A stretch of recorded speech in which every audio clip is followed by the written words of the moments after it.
So this is going to be just kind of an overview of marketing and things you should be considering as you're going through and creating your marketing strategy, okay? Please feel free to interrupt, unmute your mics, ask questions in the chat box. I have it open on my other screen so I can see as you're asking questions. I'd much rather answer your questions as we're going rather than getting to the end and maybe forgetting them. So please don't feel guilty about interrupting me at all. Okay, so we're going to talk a little bit about, setting up your marketing plan, going off based off your values and goals. We're going to remind you to appeal to your target audience, how to kind of set up a brand, and then talk about some marketing resources and digital marketing platforms and digital resources. Okay, so when you get started, as you went through in your first week with your business model canvas with Jen, one of the first boxes you guys filled out was your value propositions. And so you want to remember what those core values are when you're going and creating your marketing material and your messaging, because that really is going to speak to your audience on why they should choose your business. What's the values that they're getting? And so when you're going through, make sure that you amplify those values throughout your tone and all the messaging that you guys are releasing. The next thing you have to do is set goals for yourself. So if you don't have a purpose behind your marketing material, how are you going to know if it's successful? And so take the time to figure out what exactly it is that you want to accomplish. Do you want to have a certain number of clients? Do you want to get a certain number of email responses back? When you're talking about email marketing campaigns in the next presentation, do you have a certain percentage of open that you want your email messages to hit? So start by coming up with what exactly the purpose of your marketing materials will be.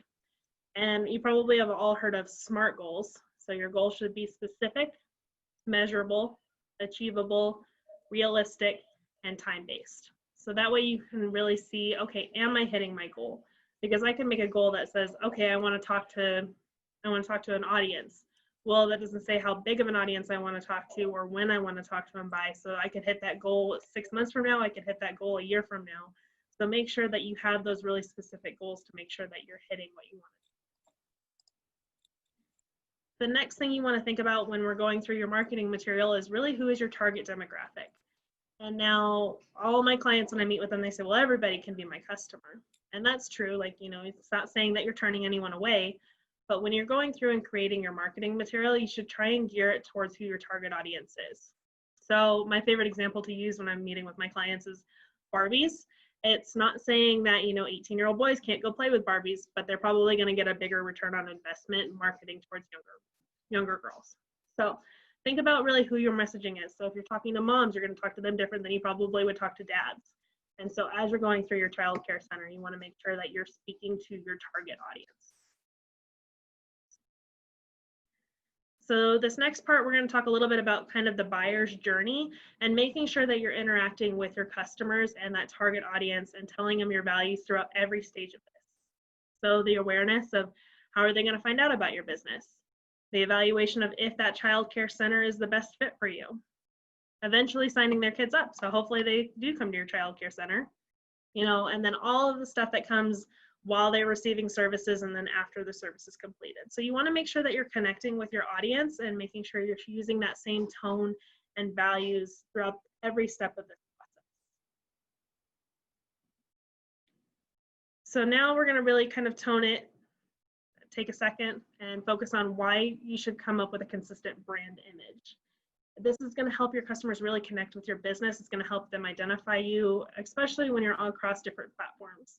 So if you're going to be using Facebook, Instagram, Google, you want to make sure that everything is consistent so your customers can easily find you and work with you. So as you can see down here in our example, our website, our Facebook, and our Twitter, we have very consistent elements. We have the Center of Excellence, and we were awarded that award in 2019. We have our logo on all of these, and we have very consistent messaging across all of them. So that way, when you guys are trying to find us, we make it very easy for you to recognize our center. So when you're going through and building your brand, it's a collective impact or lasting impression from all that is seen, heard, or experienced by customers who come in contact with your company or your service. And we talked about this in the last slide, is that it has to be consistent. I've worked with clients who have said that they have trouble, that their customers have trouble finding them. Well, they were using different names. and different logos on different platforms. And so that makes it really hard for your customers to recognize you. So make sure that you're consistent across every platform that you're using. But you also want to make your brand different from your other competitors. So if you're like walking down the line in the grocery store and you see the chip aisle, well, you want to make sure that you look for that specific bag of chip you're doing. And it's the same thing with your childcare center. You want to stand apart from your other competition, but you do want to make sure that it is consistent. So a key thing to remember is branding is who you are and marketing is how you're building awareness. So I have a lot of people who kind of sometimes think those are one and the same, but they are slightly different. So when we talk about a brand, you have design elements, and these are the ones you typically think of: your name, your logo, some fonts you use, the colors that your brand represents, different images, taglines, things like that. But you also have some persona elements of a brand that a lot of people sometimes forget. And that's your tone and your character. So when you're delivering messaging, using the same tone and character and kind of that same messaging is also going to help set up that tone, that brand image. So if you have employees, you can think of like the Chick-fil-A and how they say "it's our pleasure." That's an element of their brand and their persona that gets amplified through everything they do.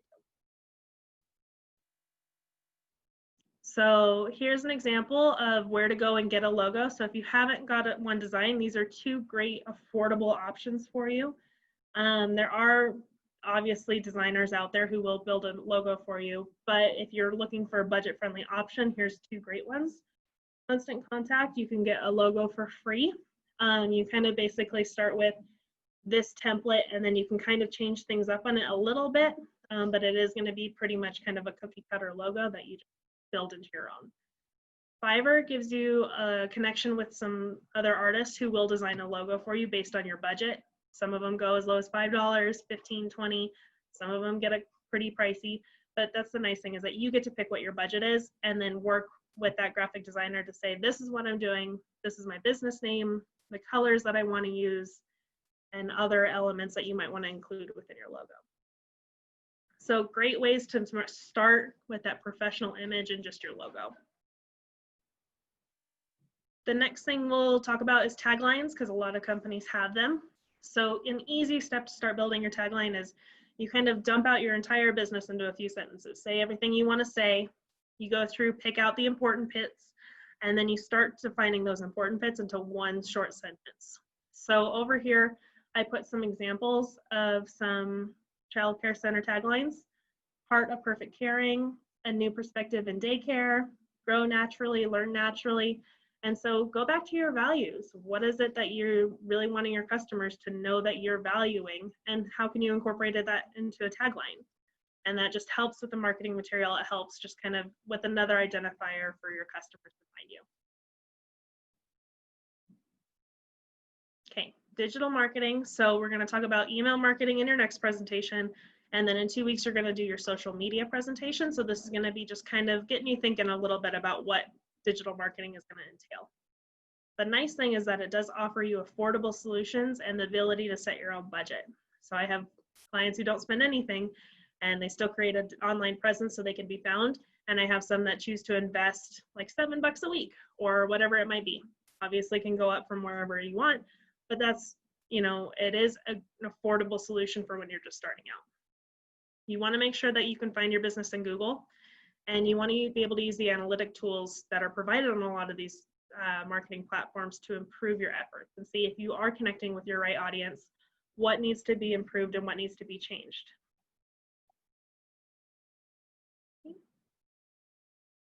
So when we talk about social media, you want to make sure that you're using the proper platforms. And this isn't saying that you have to be everywhere. You don't have to try and build Facebook, Instagram, Snapchat, Pinterest, TikTok. You don't have to be on all of them.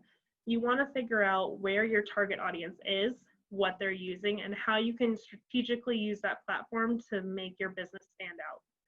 So some customers, you want to also figure out, do they want to be contacted via email? Do they want to be connected with in person? Do they want to receive text messages? Do they like the social media platforms?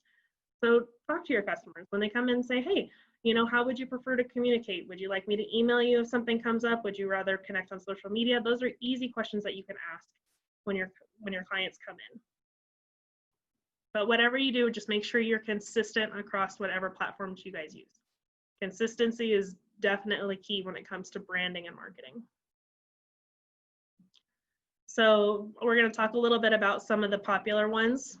So obviously Google, highly recommend that you claim your Google business listing. It's free to do. There's, you know, and then when your customers are searching you, they can easily see what your business hours are, where the daycare center is located, contact information, website, whatever important information you want out there, you should definitely claim your Google business listing. So the nice thing is that Google owns 71% of the search market share, and they use targeted advertising to reach that audience. So you can kind of define who your audience is, and then Google will help you reach them. Facebook accounts for 45% of monthly social media visits, so it is a pretty popular platform that most companies decide to build a profile on. You can share stories, posts, live videos, events, groups, and you can even post job listings on Facebook. And then obviously they have the insights and analytics tools to help make sure that you're reaching your target customers. Instagram, this is the 6th most popular social network site. It is linked to Facebook, so you can share directly on both platforms. It's really simple to do. You can use hashtags to increase engagement, and like we said, it's kind of fun. A lot of people do like Instagram. You just want to make sure that you're using it strategically and that you're not violating any privacy standards. Finally, the other one that a lot of people like to use is Twitter, where you can share short messages with hashtags and increase that engagement and searchability. You can also share photos, GIFs, and polls. And like the other platforms, you can also receive direct messages on Twitter. So make sure some other tips. Keep social media social by engaging, tagging, and collaborating with your customers and other businesses. And you want to show them your personality. So a lot of people will follow you on social media to kind of get a behind the scenes look at what your business is doing and get to know you better, especially if they're going to trust you to take care of their kids. They want to know you. Where you should be spending, highly recommend that you spend on a website. Invest in your website, make it functional and mobile friendly and professional looking. Use high quality photos, and make sure you use a platform that you're comfortable with. So you'll see that there's a lot of website builders out there, and there's going to be pros and cons to each, and all of them are going to cost a different amount. So what's your budget? What do you really want most in a website? And sometimes that research phase and going through and setting those expectations for yourself can really do you a world of good in picking the proper platform to use. Hey, Chelsea, going back to the previous slide, what do you think is a good mix of content versus promotion of the business? I think that kind of, you know, I don't know if I have an exact like content versus promotion percentage, because I think it's different for everybody. You know, I wouldn't do 100% promotion by any means, because then people are going to say, okay, well, that's all I'm going to be seeing. So you want to make sure that sometimes your content is engaging, that it's fun. You could do like fun costume contests, you know, what's your kid dressing up like for Halloween this year? You know, what's on their Christmas lists, things like that. So, you know, maybe 60-40, if I was going to kind of broad guess it, but I wouldn't say there's a specific percentage for everyone. Thanks. Okay. Digital ads. So if you want to promote your business, spending on digital ads and making sure that you have that target audience really defined in your social media platforms. So that way Facebook can use their algorithm to make sure that they're sending your message to the right audience. And then finally, a newsletter or survey tools is another great way to get more information and data from your customers and your target audience to see what content do they want to see, what's important to them, how do they prefer to be reached. And all of that information is only going to make your marketing strategy a little bit better. Some design resources that we use at the SBDC a lot. So Canva, it's a free content creation tool that allows you to easily create marketing materials. This is a free platform, but they do have paid upgrades. You can create everything from business cards to social media posts, brochures, flyers, whatever you can think of. This presentation was built in Canva. Most of our SBDC presentations are.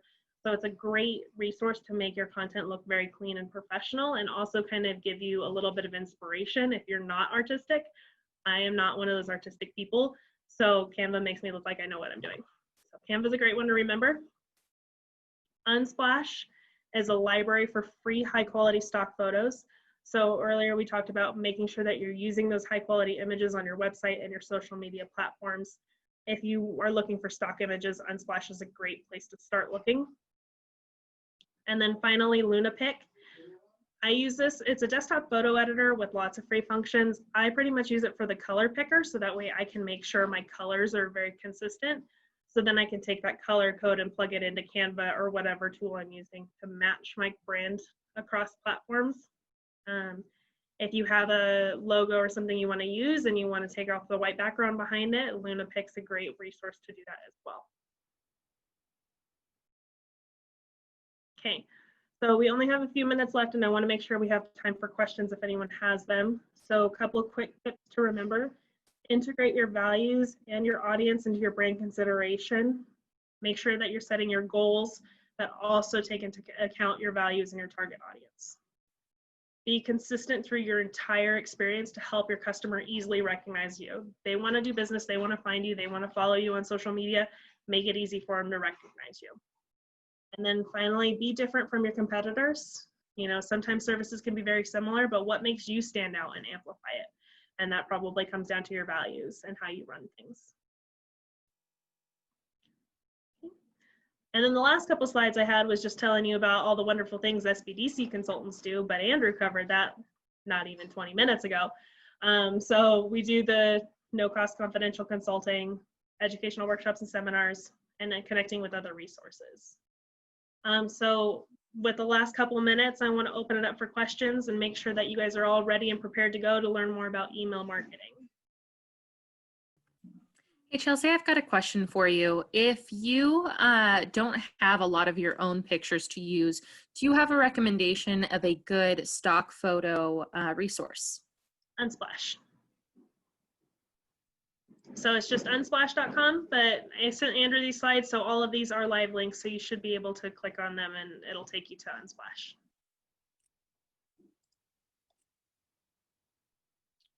Awesome, Chelsea. And then what are your thoughts on just creating content? I know a lot of people think creating content for social media in itself is a job, and you know, for many it is. So how can we make this easier on ourselves or on people who are business owners and maybe automate some of these tasks, or do you have any tools that might help with some of that?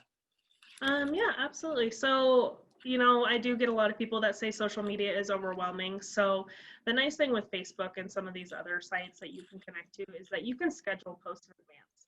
So if you don't want to sit down and try and come up with an idea every day, you know, just sitting down for maybe an hour on Sunday and say, okay, well, these are some ideas that I have. You know, maybe I want to do a motivational Monday quote, or I want to share a superstar kid story and a success story on another day, or I want to feature one of our teachers and talk to everybody about how great she is and why we have her on our team. So those are great places to start. Sometimes having theme days. So, you know, if it's a recipe you want to share or holiday content, those are all things that you can capitalize on to come up with things to talk to your customers about. But they do want to see the behind the scenes, and they want to get to know you and your personality and why they should pick your child care center over somebody else. So make sure that they get to know you doing that too. Chelsea, this is Diane Price. I was doing some training down here in El Paso County, and they had a marketing guy, and you may have heard of this. I don't know. Have you heard of the purple cow? I think I've heard the phrase, but I haven't really heard a whole lot about it before. The purple cow, but he told us to think about, we were driving down the interstate, you know, across Nebraska or Iowa, and what would we see? And he said, you know, you'd see a brown cow, and you'd see a black cow, and you'd see a white cow, and you'd see a brown and a black cow and a brown and white cow. If all of a sudden you saw a purple cow, what would you do? Of course, we all said, well, we stop, we take a picture. And he said, we all need to be the purple cow of early care and education. And yeah, it really resonated with me, and I, you know, shared it with my staff to think about, when we're doing this kind of stuff, how do we make ourselves be the purple cow?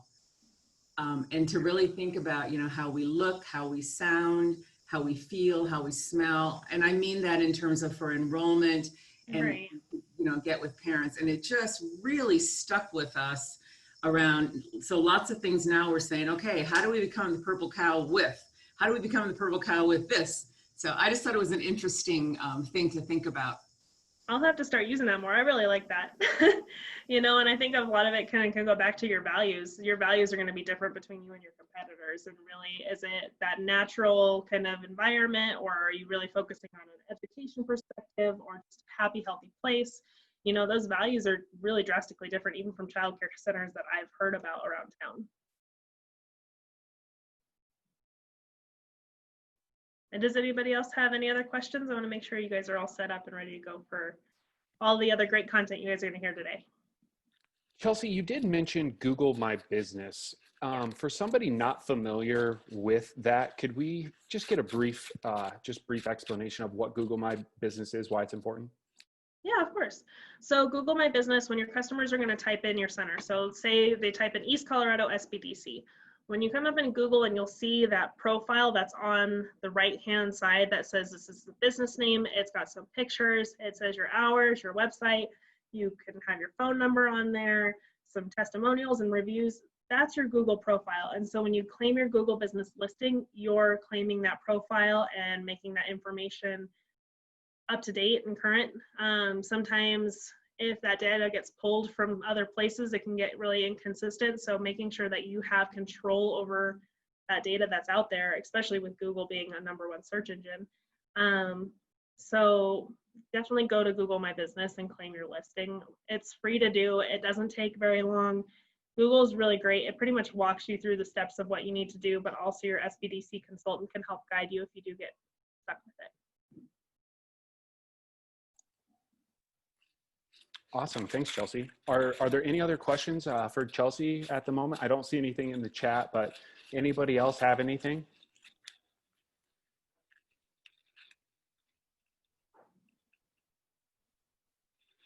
Okay, awesome. Well, as Chelsea mentioned, our next presenter is going to be talking about email and communications. And so thank you, Chelsea, for leaving that to Sherry. But Sherry is with Business Victories. She's a constant contact presenter.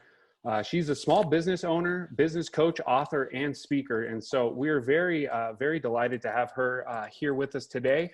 I'm going to go ahead and pass it to Sherry, let her share her screen and let her get started for us.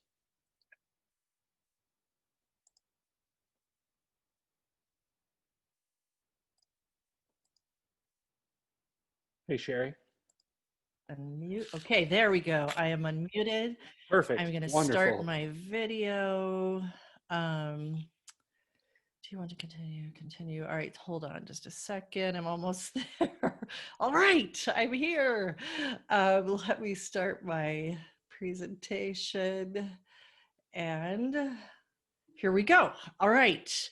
Good evening, everyone. And I am here tonight to talk to you about the power of the inbox. And I'm just still catching my breath because it's been quite a day. I mean, this is probably one of the biggest times of the year for really doing some constructive email marketing. And we'll all be feeling it in our inboxes in the days ahead, without a doubt.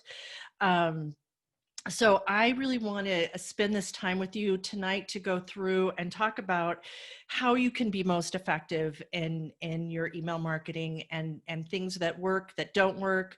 And just as you were talking about content for your email as well, and how it can work across both email and then move into social also. So again, my name is Sherry Ruskus, and thanks for that intro. I'm not going to spend a lot of time talking about me because I have so much to share with you, but I am passionate about email marketing, and it really started with something I call the victory letter, which I started sending out.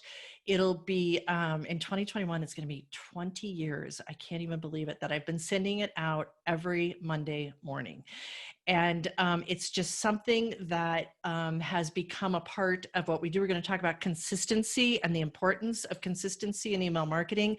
I bet we've all been seeing people we haven't heard from in a very long time. And all of a sudden now with, Black Friday and everything, all of a sudden people are interested in being in our inboxes. And that's not how I view it. And to be effective at it, that's not how you want to look at it.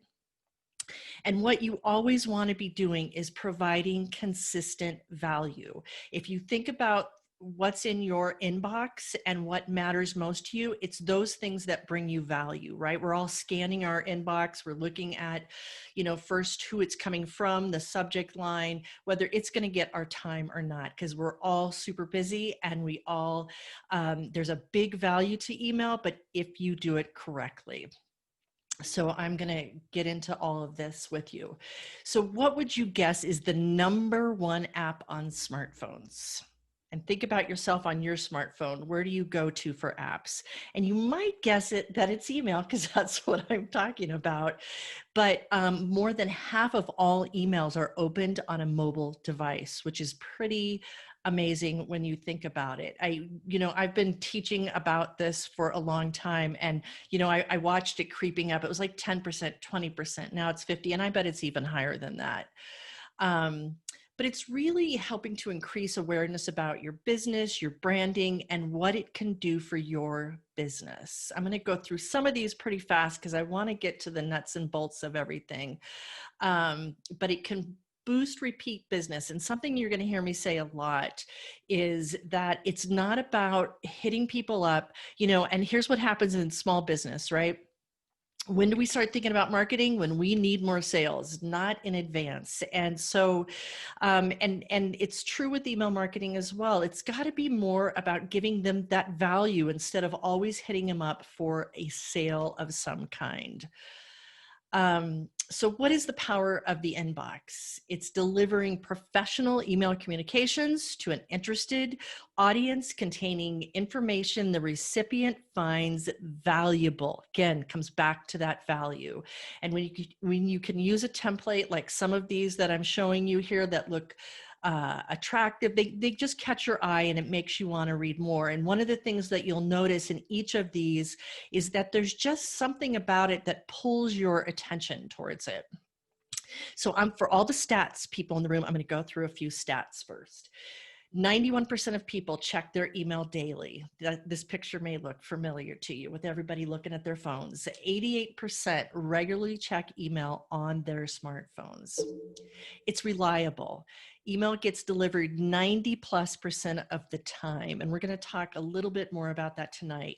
Facebook posts just reach about 2% of the fans on the business pages, to be clear on that. Email marketing has 3 times the conversion rate of social media. And for every $1 spent on email marketing, there is an average $44.25 ROI. And something that I really want to say here too is that I think anybody who spent time on social media, we never know where the algorithms are going to go from one day to the next. But one thing you do is you own your email list. And that's why I think, and not saying that you shouldn't do social media, because you should, it's an important part of the mix, as you were just talking about, but to have that email list and to get people onto your email list from social media is super important. 84% of consumers want to be treated like a person, not a number. And I don't know about you, but that's how I want to be treated. 79% of consumers are willing to share data for relevant content. 88% share data to receive personalized offers, that whole thing with opt-in and getting more information. The 2 main goals of email marketing are to grow, retain your customer base, and increase engagement. It's, just like with social media, if you're posting, but never having the engagement, you want to have the engagement. And sometimes I think the important thing, and we're in this instant society, I want results right now. And I hear it all the time, yeah, I sent an email campaign once and it was okay, but it didn't really work. Once is not going to do it. And I will tell you, with my victory letter, when I first sent out my first one, I had, about 50 people on my list. I just gathered up some customers and had really wanted to send something out on Monday morning, something positive. It was right around the time of 9/11 and the .com bust. And it was turbulent times, nothing quite like what we're experiencing right now, to be sure. but I wanted to send something out, something positive every Monday morning. And so I sent that very first one out, and I didn't hear anything from anyone except from my mother, who told me that I had 3 typos in it. So I decided to keep going. And it was about the 3rd time out that I started getting that engagement. So if you don't get it right away, it will come with time. And people started saying, hey, what is this? What is it you're sending? And it's like you're talking to me every Monday and knowing exactly what I need to hear. So keep that in mind. Business to consumer marketers see conversion rates as high as 50% with email marketing automation. And it's all over the board. And we're not going to get too much into open rates tonight because of time, but you know, and again, the consistency really makes a difference because people begin to trust you. Subscribers who receive a welcome email show 33% more long-term brand engagement. And what that means is somebody opts into your list, they get a welcome letter from you saying exactly what to expect. You know, in my case, mine says that that they will get something every Monday morning, and I don't send outside of that list, outside of that time regularly. Maybe once a quarter, I might send something out other than my regular time, but people know that they can expect it because we don't like stuff coming at us, and we don't, you know, it's like when you opt into a list and you've all of a sudden got somebody who thinks they can send to you every single day, which is not a good thing. Nurtured leads make 47% larger purchases. Okay, hold on here. Okay, so here's what I want to talk about. You know, it's that whole thing about content. You guys were just talking about content in the last section. And if you look at it as, I just really think it's so important to look at how email marketing intersects with social media and with your website. And you can see right there in the middle, that's your content. And you can take, you know, what I do at the victory letter today is so different than what I did when I first started sending it out. I sent it out, that was the end of it. Today, I send it out, I copy and paste it and put it up as my blog for the week. So I know that I've got fresh content on my website, and then also push it out to social media to let them know that this is the new victory letter for the week.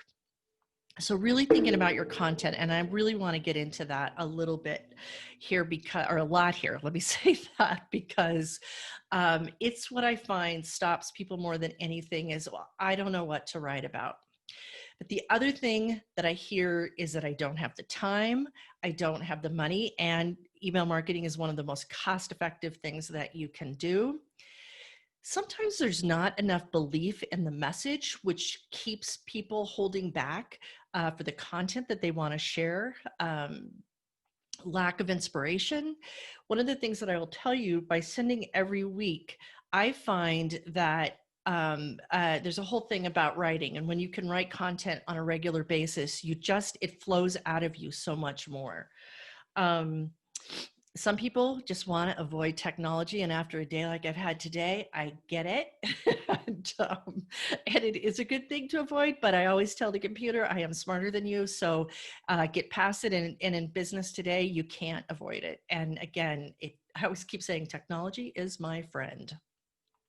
Some people will say, I don't want to bug people. You know, I just don't want to bug them with my emails.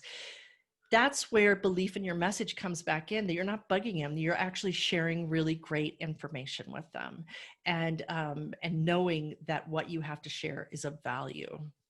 And then there's the whole no plan winging it piece of it where, yeah, I'll send it out next week, or maybe the week after that, or maybe the week after that, but there's no real plan, whether you're going to send it twice a month on the second and fourth Tuesday of the month, which is what I really recommend. I get it. Sending it every week is a lot, but if you say, well, I'll send it every quarter, I really believe if you send it once a quarter, it's really not serving you at all. Once a month is better, but twice a month is the best. Again, as long as you've got really good content that's of value. So what's distracting you? I really want to dive down here into what I call the 6 C's of a marketing warrior mindset, which includes clarity, creativity, consistency, customer, courage, and content. So let's dig into it. Starting off with clarity. What's the vision? What's the vision that you have in your business that you want to share with other people? And really being concrete about that vision and writing writing down the end results that you want to see. Whether, and we'll just stick to the whole idea with email marketing. I'd like to get 200 engaged people on my list. And as I say that, a lot of people will say, well, I don't have very many people. I would rather see someone with a lower number of people that are receiving their list with higher open rates and engagement than somebody who's got 10,000 people on their list, but they have maybe a 7% open rate, which is super low. So really write down your end results, what you want them to be. Have passion about it. I am passionate about my victory ladder. It means a lot to me. And because I know it means a lot to the people's lives that it touches every Monday morning. And my feeling is this: if I can make a difference in one person's life with that victory ladder, then it's a win for me. And to look at it in those lines is really what I highly recommend, and really plan out. And we're going to talk a little bit about a content calendar here in a moment, but really, how do you plan out that passion so that what are the elements that are most important that you share? What's your daily productivity that will allow this to get done on a regular basis? And maybe if you have a team, that you're able to delegate it to someone else. But what's the productivity that gets it done, and that you put it on your calendar? Because I don't know about you, but if it's not on my calendar, it usually doesn't get done. And then the final one under clarity is getting past your failures, because so often on so many levels of marketing, people try something, it doesn't work, and they go, oh, didn't work. Well, anybody who's been in small business for a while knows that it's our failures that get us moving up in our business and really help us to keep going. It's when we just cry in with our tears and say, oh, woe is me. But it's like, no, okay, that campaign didn't work out so well. So what do I need to adjust? What do I need to flow? We'll talk about that more here as we go. Creativity. So there's two elements that are so important, and that's innovation and imagination. And I can't tell you how many times I have sat down to write the victory ladder, and I do what's called a free write. And that's the whole idea, that you really tap into your unconscious mind, where our imagination, there's so much hanging out there, as opposed to our conscious mind. And you just start writing about what you want to talk about in your content. Forget about, is it proper English, punctuation, all of that, but it's just letting those ideas flow and letting your imagination happen. And I can't tell you again how many times I've started to write a victory letter about one thing, and I look down at my computer screen and I'm like, where in the world did that come from? And many of my clients will say, well, it's easy for you because you're a writer. Well, I wasn't a writer when I started doing this, but I wanted to be, and I believe all of us are, in one way or another. So it's just like any muscle, you really have to work it.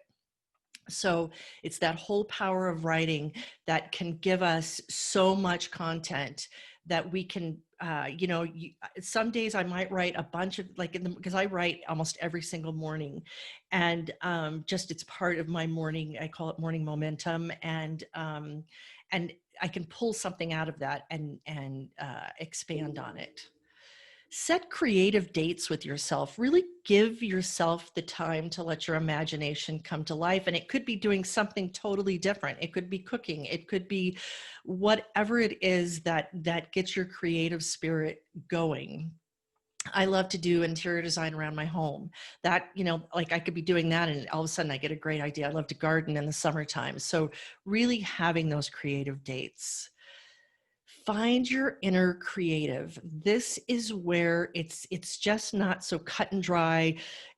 I don't look at marketing as this dry thing. I look at it as an extremely creative process, and, surrounding yourself with other creatives to really help bring your creative to life.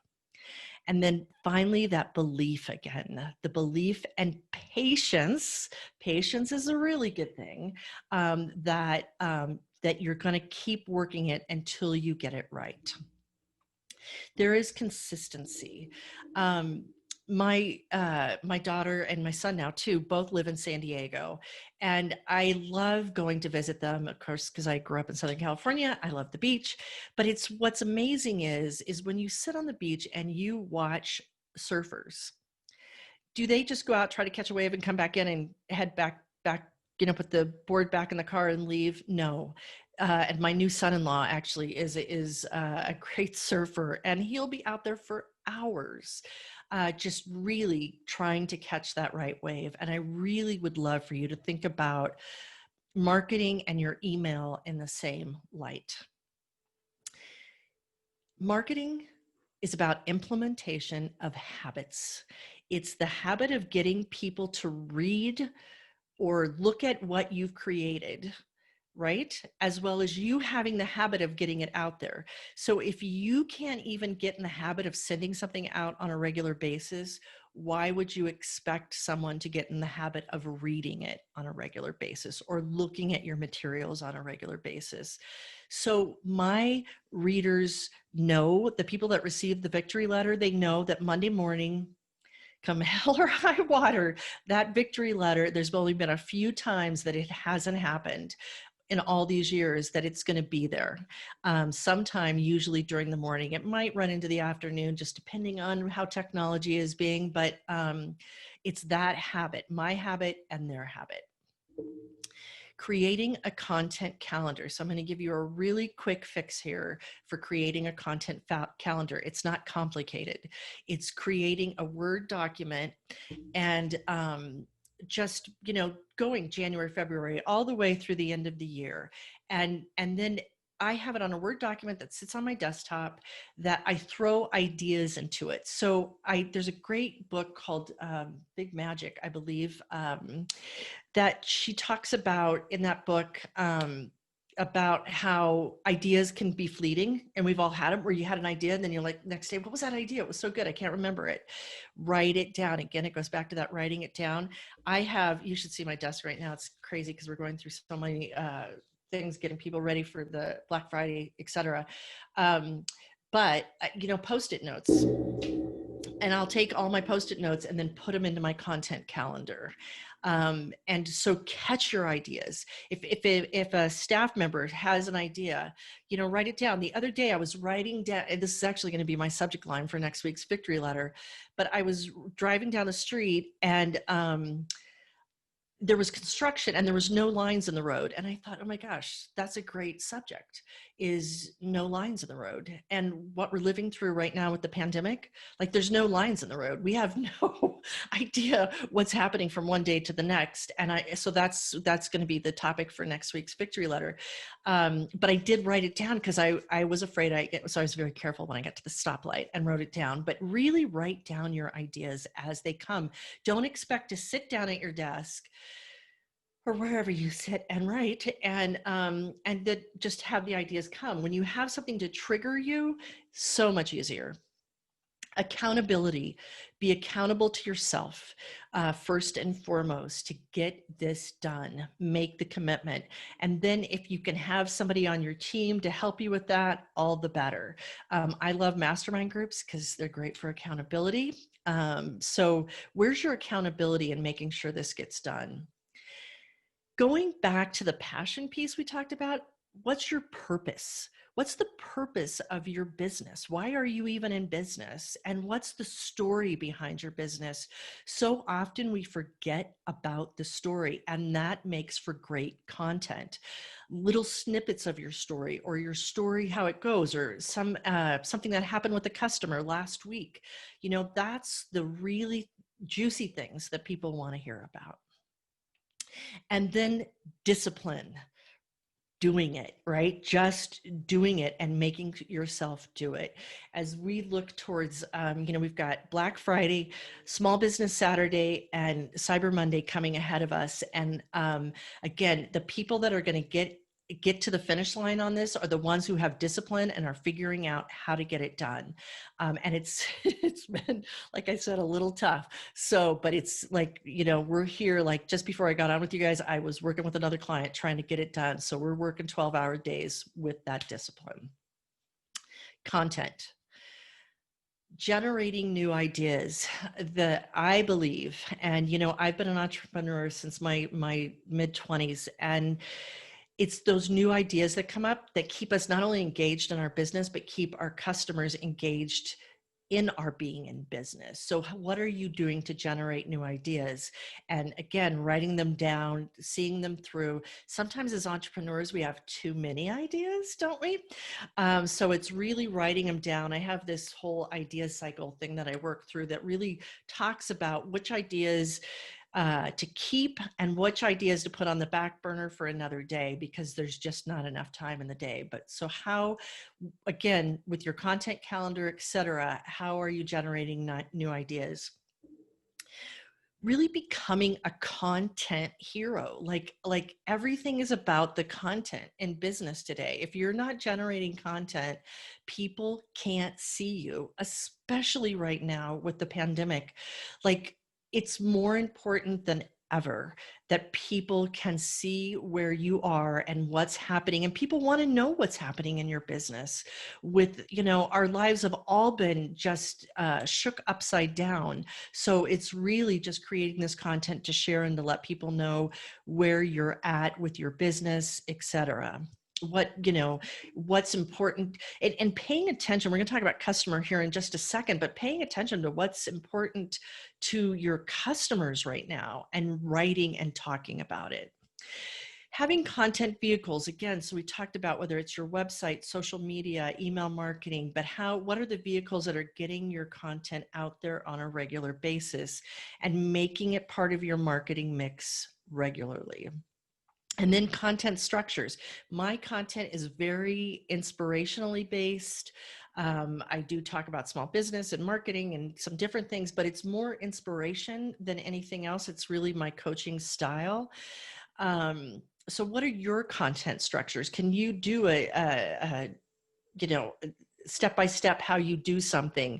So looking at that, is it around cooking or whatever it is, but what are the structures that people go, oh, I can go, I love opening this email because there's always something good with this particular structure. And then pay attention to the results. And we're not going to get into that too deeply tonight because of time.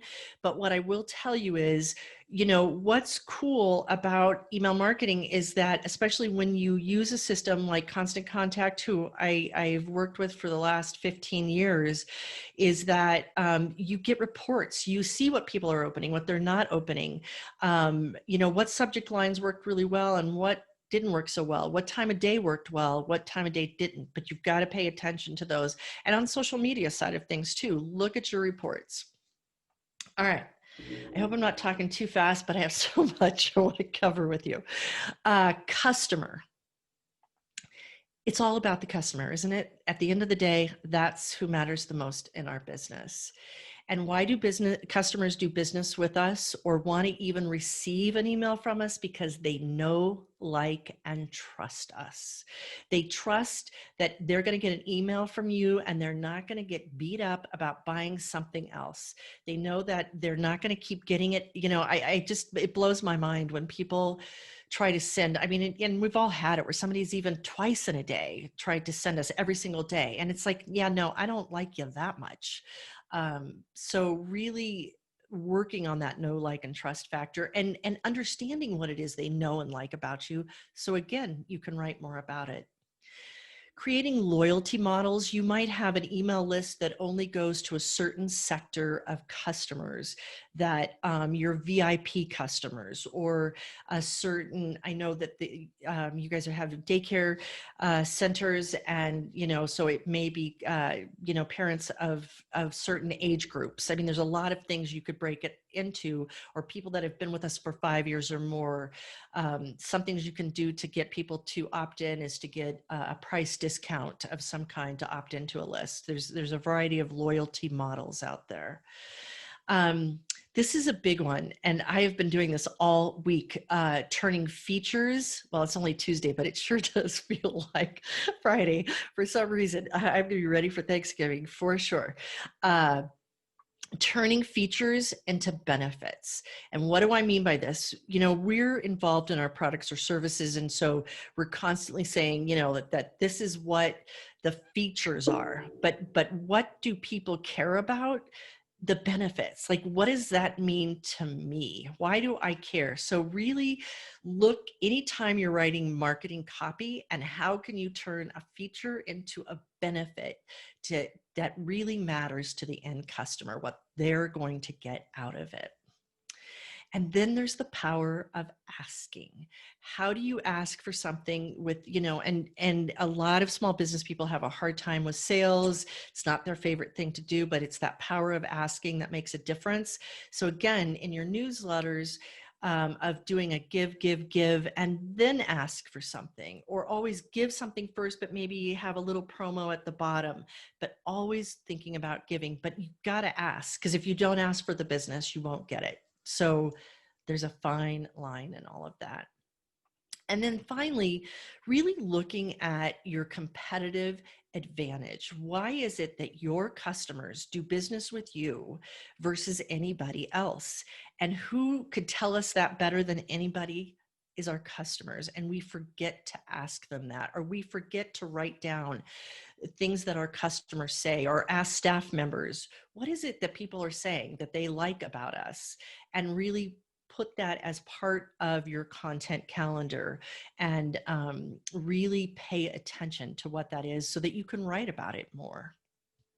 Finally, courage. We got to have courage. What's your courage barometer when it comes to marketing? And, you're going to put yourself out there all the time. I can't tell you how many times I have gone to hit the send button, and I kind of cringe going, oh, whether either I got very personal in that, because sometimes in my victory letter, I share a lot of things about my life to put it into a story, into context. And it's usually the ones that I get the most engagement on, the most response, because it hit not only was it hitting a nerve in me, but it hit a nerve in them. So really looking at your courage barometer. How energetic is your communication? Is it just kind of, yeah, okay.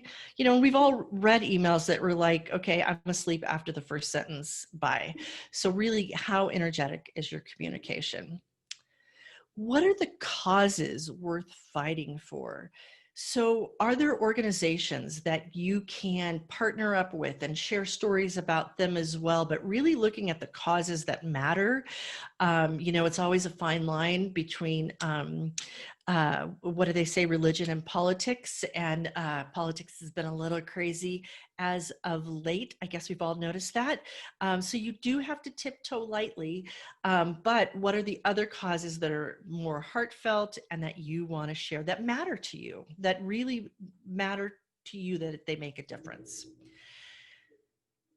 Curiosity unleashed. The more curious we get, the more innovative we get. We go back to the innovation.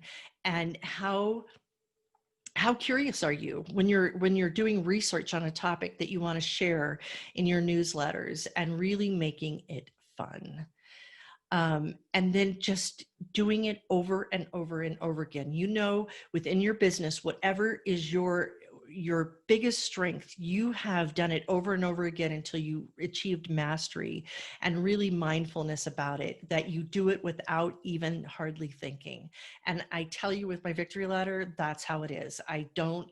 Yes, I put effort and energy into it, but it's just part of what I do. And my clients who get their newsletters out, and I'll share a quick little story with you here. I was working with a client who had just met another client recently. We're doing it's a group of coaches. We're doing some work together. And she said to me, one of them said today, oh, I just got so-and-so's email today. Oh my gosh, it's so beautiful. And that's so easy for her. And I'm like, you know what? She works really hard at that. And she questions it every, like I think in our coaching sessions, it comes up a lot.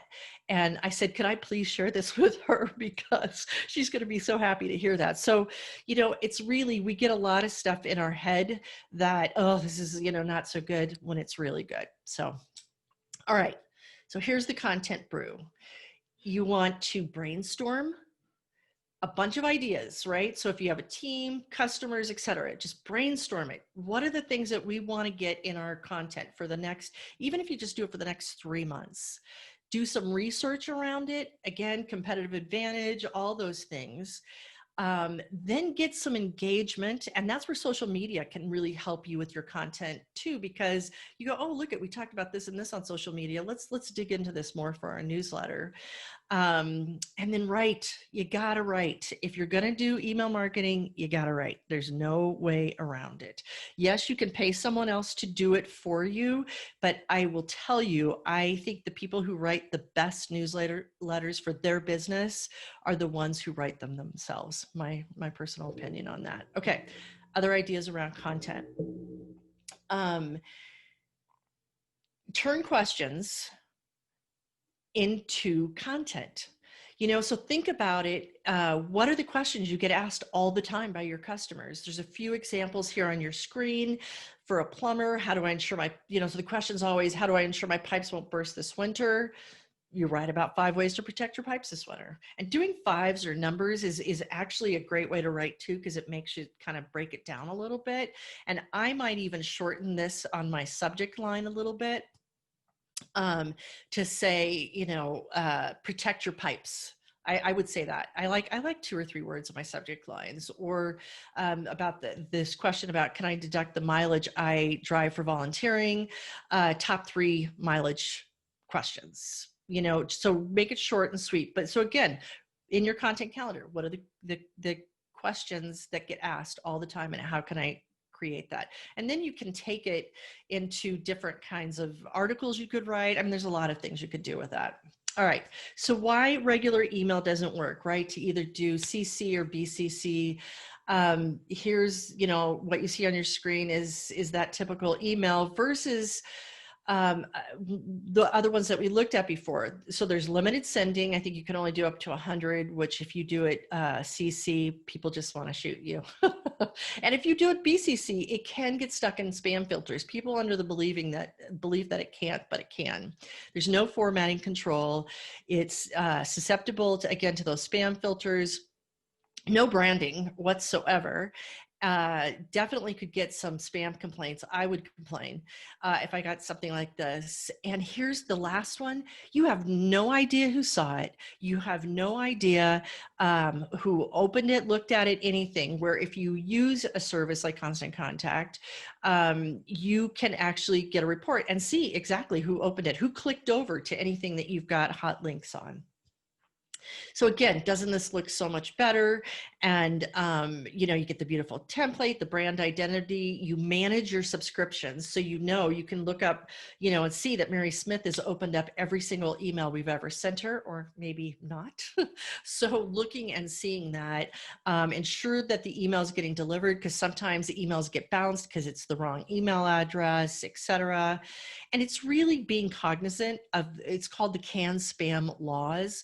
And there are laws out there that ask you not to do that previous email, and really have things like a safe unsubscribe right on the email, so that people can unsubscribe, which it's okay. And here's the thing about I've heard people say, well, I don't want to send out too often, which you don't want to do too often, but they don't send out at all because they're afraid that people will unsubscribe. Well, what does it matter if you're not sending anything anyway? And I really feel about unsubscribe. It's just people, they're not in my tribe. They're not. A lot of times people will sign up for lists, but then it's just not for them. And that's okay, because I'd rather have people on my list that I know are fully engaged. All right. So we've talked about that ask before, and growing your list really is, once again, asking people to be on your list. You have to ask, and you have to ask permission. So this is a really important point that I want to bring up here. And this is, so let's say two scenarios. One, you've never sent out an email before, so you've gathered up some email addresses. What you can do in that very first email is ask, I'm sending this newsletter out. Here's the reason I'm sending out this newsletter, and I'm going to send it out on the first and third Thursday of the month, which, by the way, Tuesday, Wednesday, Thursday are the best days of the week from 10 to 3, except this Thursday, of course, is not a good day. This week is all over the board because of what's going on with Black Friday, but do that and then say, but if you don't want to get it, that's fine. Feel free to unsubscribe. Say that. Or if you haven't sent your email in a very long time, say, I know it's been a really long time. Here coming up, here's what I want to be sending out to you. So people know what's going on. Not all of a sudden out of the blue, they just hear from you and have no reason why all of a sudden they're hearing from you.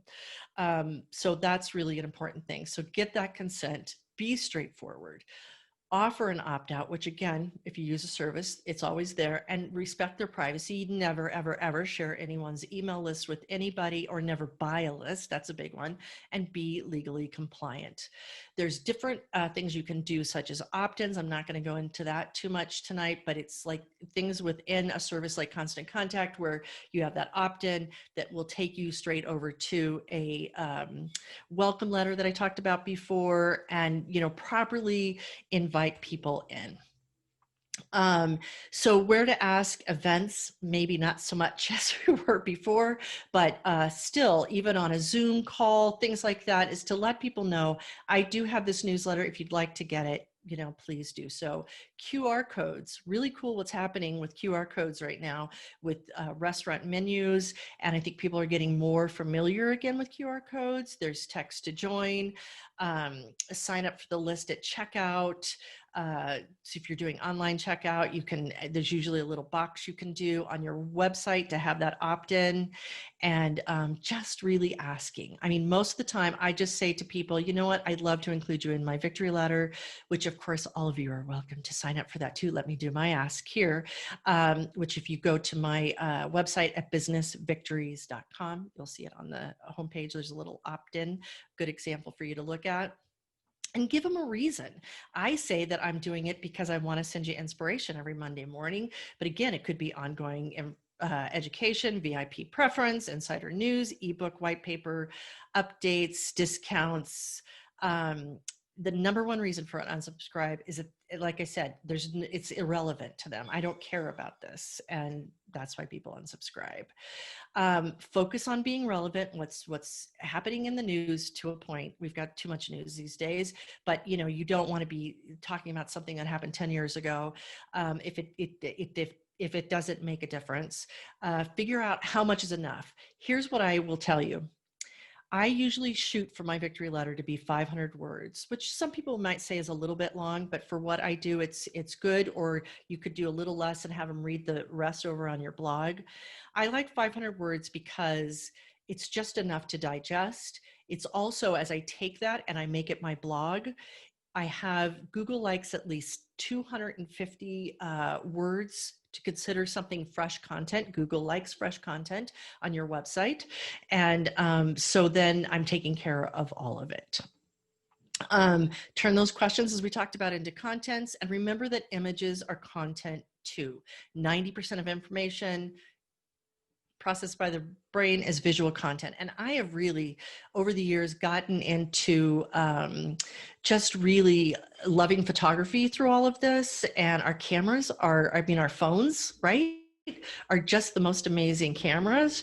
And so really looking at it, and I know in the last segment, Canva is really one of my favorites, and the other ones that were mentioned too. So there's a lot out there if you just say, I can't do it. But I'm telling you, I pay more attention when I'm outdoors and really catch a lot of things. You want to make your images clickable, key action above the scroll. What was that other one? And limit your choices. And here's what I want to say about that. Too often we might put too many clickable links, and hold on here. Oh, that's coming up. Okay, we get too many clickable links, and 1, 2, 3 maybe clicks in your email, but no more than that, because people, right, we all know that if we have too many decisions to make, we end up not making any decisions. So keep your clicks down low, make it look recognizable. If they're going from social media to your website to your email marketing, that it all has a similar look and branding to it. You want to optimize for mobile, as we talked about before, and that consistent branding. Using the images, your voice, let your voice be the same, that similar language. And again, you can use it for your newsletters, and don't call it your newsletter necessarily. Give it a name, because you don't want to say, sign up for my newsletter, because that's really not very exciting. You've got to give them more than that. It could be an announcement about something that's going on, or again, it can be about promotions. Just do it cautiously, I will tell you. And this is an example, a single column template, fewer than 3 images, fewer than 20 lines of text, no more than 3 to 5 links, and have your action just like you would do on your website above the scroll line.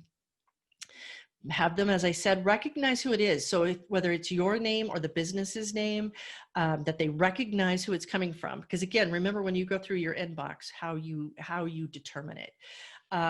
Is the subject line compelling enough? Is it good timing, the time of day? And you can test that to see what really is your best. It might be over the weekend when people are home. Sometimes it's good for some people, sometimes it's not. And that there's easy social options within it. So we've talked about that. And more than a third of people open an email based on the subject line. But you want to be careful about that, because you don't want it to be spammy. And I think there's one more slide that talks about being spammy, because it might end you up. If you ever want to say what looks spammy, go into your spam filter, right? Your junk mail, and you'll find out. And then really look at how it looks in the inbox, which means your pre-header text as well. So, there's a subject line, but then it's really breaking it down to what people are reading more. Keep it short. Like I said, I like 3 words. This says 6 to 10, but just remember, it kind of runs off your subject line and not so good. These are the spammy words: click, free, money, cash. Any kind of punctuation, you really want to leave it out of your subject line. If you're ever in question, just Google spammy words and it will tell you what they are. And you can, in most services like Constant Contact, it will tell you if it's detecting spammy stuff too. And remember how often, keep the promises you make. So if you say, I'm going to send it out, and this is the one thing I see small businesses struggle with the most, do what you say you're going to do. If you're going to send it out on the 2nd and the 4th Tuesday, do that.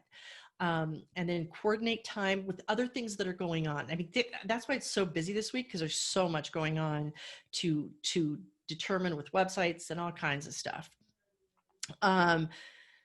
Read your metrics. We're not going to go through those, but know that the metrics matter, and use the data to make decisions, and focus on the click-throughs are the gold, right? It's nice to see 20% is an average open rate, but what is the gold are the people that are interested enough that they actually clicked into whatever you were talking about and wanted to read more about it. And you can actually in your reports see all that. So again, I'm just going to go subject line, look at your pre-header text. Don't have it say click. There's something you can uncheck if it says click. Read this in your browser or something. I can't think of the words right off the bat, but it tells you instantly. It's a group email, so you don't want to do that. And really have it look good. You want to have it look good, easy to do. If you're, and if you have schedules and things like that, that regular information people want, this is important. This is really important information for them. Your brand colors, social media, make sure that they can click over to your social media. All right. So, small business marketing is nurturing relationships, delivering on your promise, and getting measurable results. That's how we're going to win. This has been such a hard year for small business. It breaks my heart to see what has happened to so many small businesses. And we need to be that innovation is more important now than ever, and staying consistent and steady, so that we can. The businesses that I have seen turn around have really been the ones that have gone in and say, okay, how can I be more visible in a good way? For anybody, one of the things I wanted to offer tonight is that anybody who, not anybody, but the first 5 people who send me an email, I can do a 20-minute marketing clarity session and really give you a quick synopsis of what is and isn't going to work well for your business. And actually, and if you do need a service like Constant Contact, they have 40% off right now. We've got a Black Friday thing going on. So just reach out to me. My email is sherry@businessvictories.com.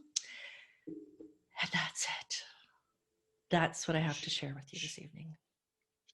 Sherry, thank you so much for all of that information. Want to just take a little time for questions now, if that's okay with you. Absolutely. Wonderful. Great. So we do have one from Sandy in the chat, and she just asked, and you did provide this in your slides after the fact, but is there any more, I guess, strategy or best practices from your end on how to develop that email list outside of your current clients, your current families for these businesses? You know, one of the greatest ways that I have been able to do it is partnering with people, just like being here right now with the SBDC. That's what can you do to partner with other people? I have partnered, like I have a company, they do planners that I love their planners. And we have partnered this whole year on a couple of events that I have that they've marketed on their list, which then those people come on my list. So really look at people who have a healthy list, an engaged list, and how you might partner with them is probably one of the ways that I've grown my list exponentially over the years with really strong, not just a bunch of email names, because again, like I said before, that doesn't matter as much, but really people who are interested and engaged. And it's amazing to me of those people, like doing workshops over the years, how they have been just stayed on my list all these years. Have people unsubscribed? Absolutely. But I have had people, which warms my heart so much, especially, I might not hear from them all the time, but every once in a while they reach out. So I would say that that's really a big one, of how can you get out there talking to people. And, Zoom has been very interesting in doing some things right now and doing different events. But, if you can do some online things, partnering with other people, it's fantastic. Wonderful. Thank you so much. Are there any other questions here from the group? Feel free to unmute yourself and ask Sherry questions while we got her. Andrew, it's Lori. Did you see JJ's question about the how to go about it? And JJ, what I'm thinking is, is Chelsea still on? She had to step away for the rest of the evening. So Andrew, do you want to answer this? Did I hear Chelsea say we do have a social media? We do have a marketing session coming up. So part of the answer, JJ, is not only working with all of us as consultants, we can help you.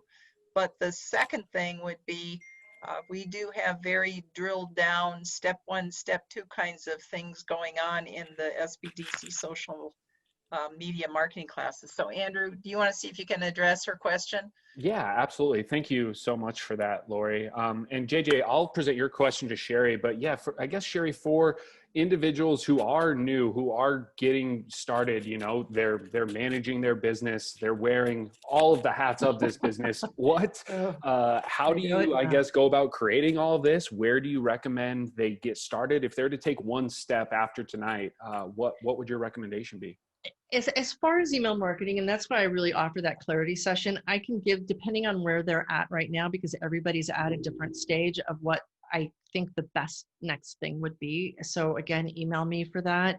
But it's remembering it one step at a time. So it's looking at the list. And it's one of the other things, and it's one of the reasons I really do love Constant Contact. I'm not here just to keep saying their name over and over, but they are one of the few tech companies that have live customer support. They're located right here in Loveland, Colorado. And they and I can get you set up with that if you want to email me too. But they can walk you through it, because that's the big piece. It's the technology piece that scares so many people off.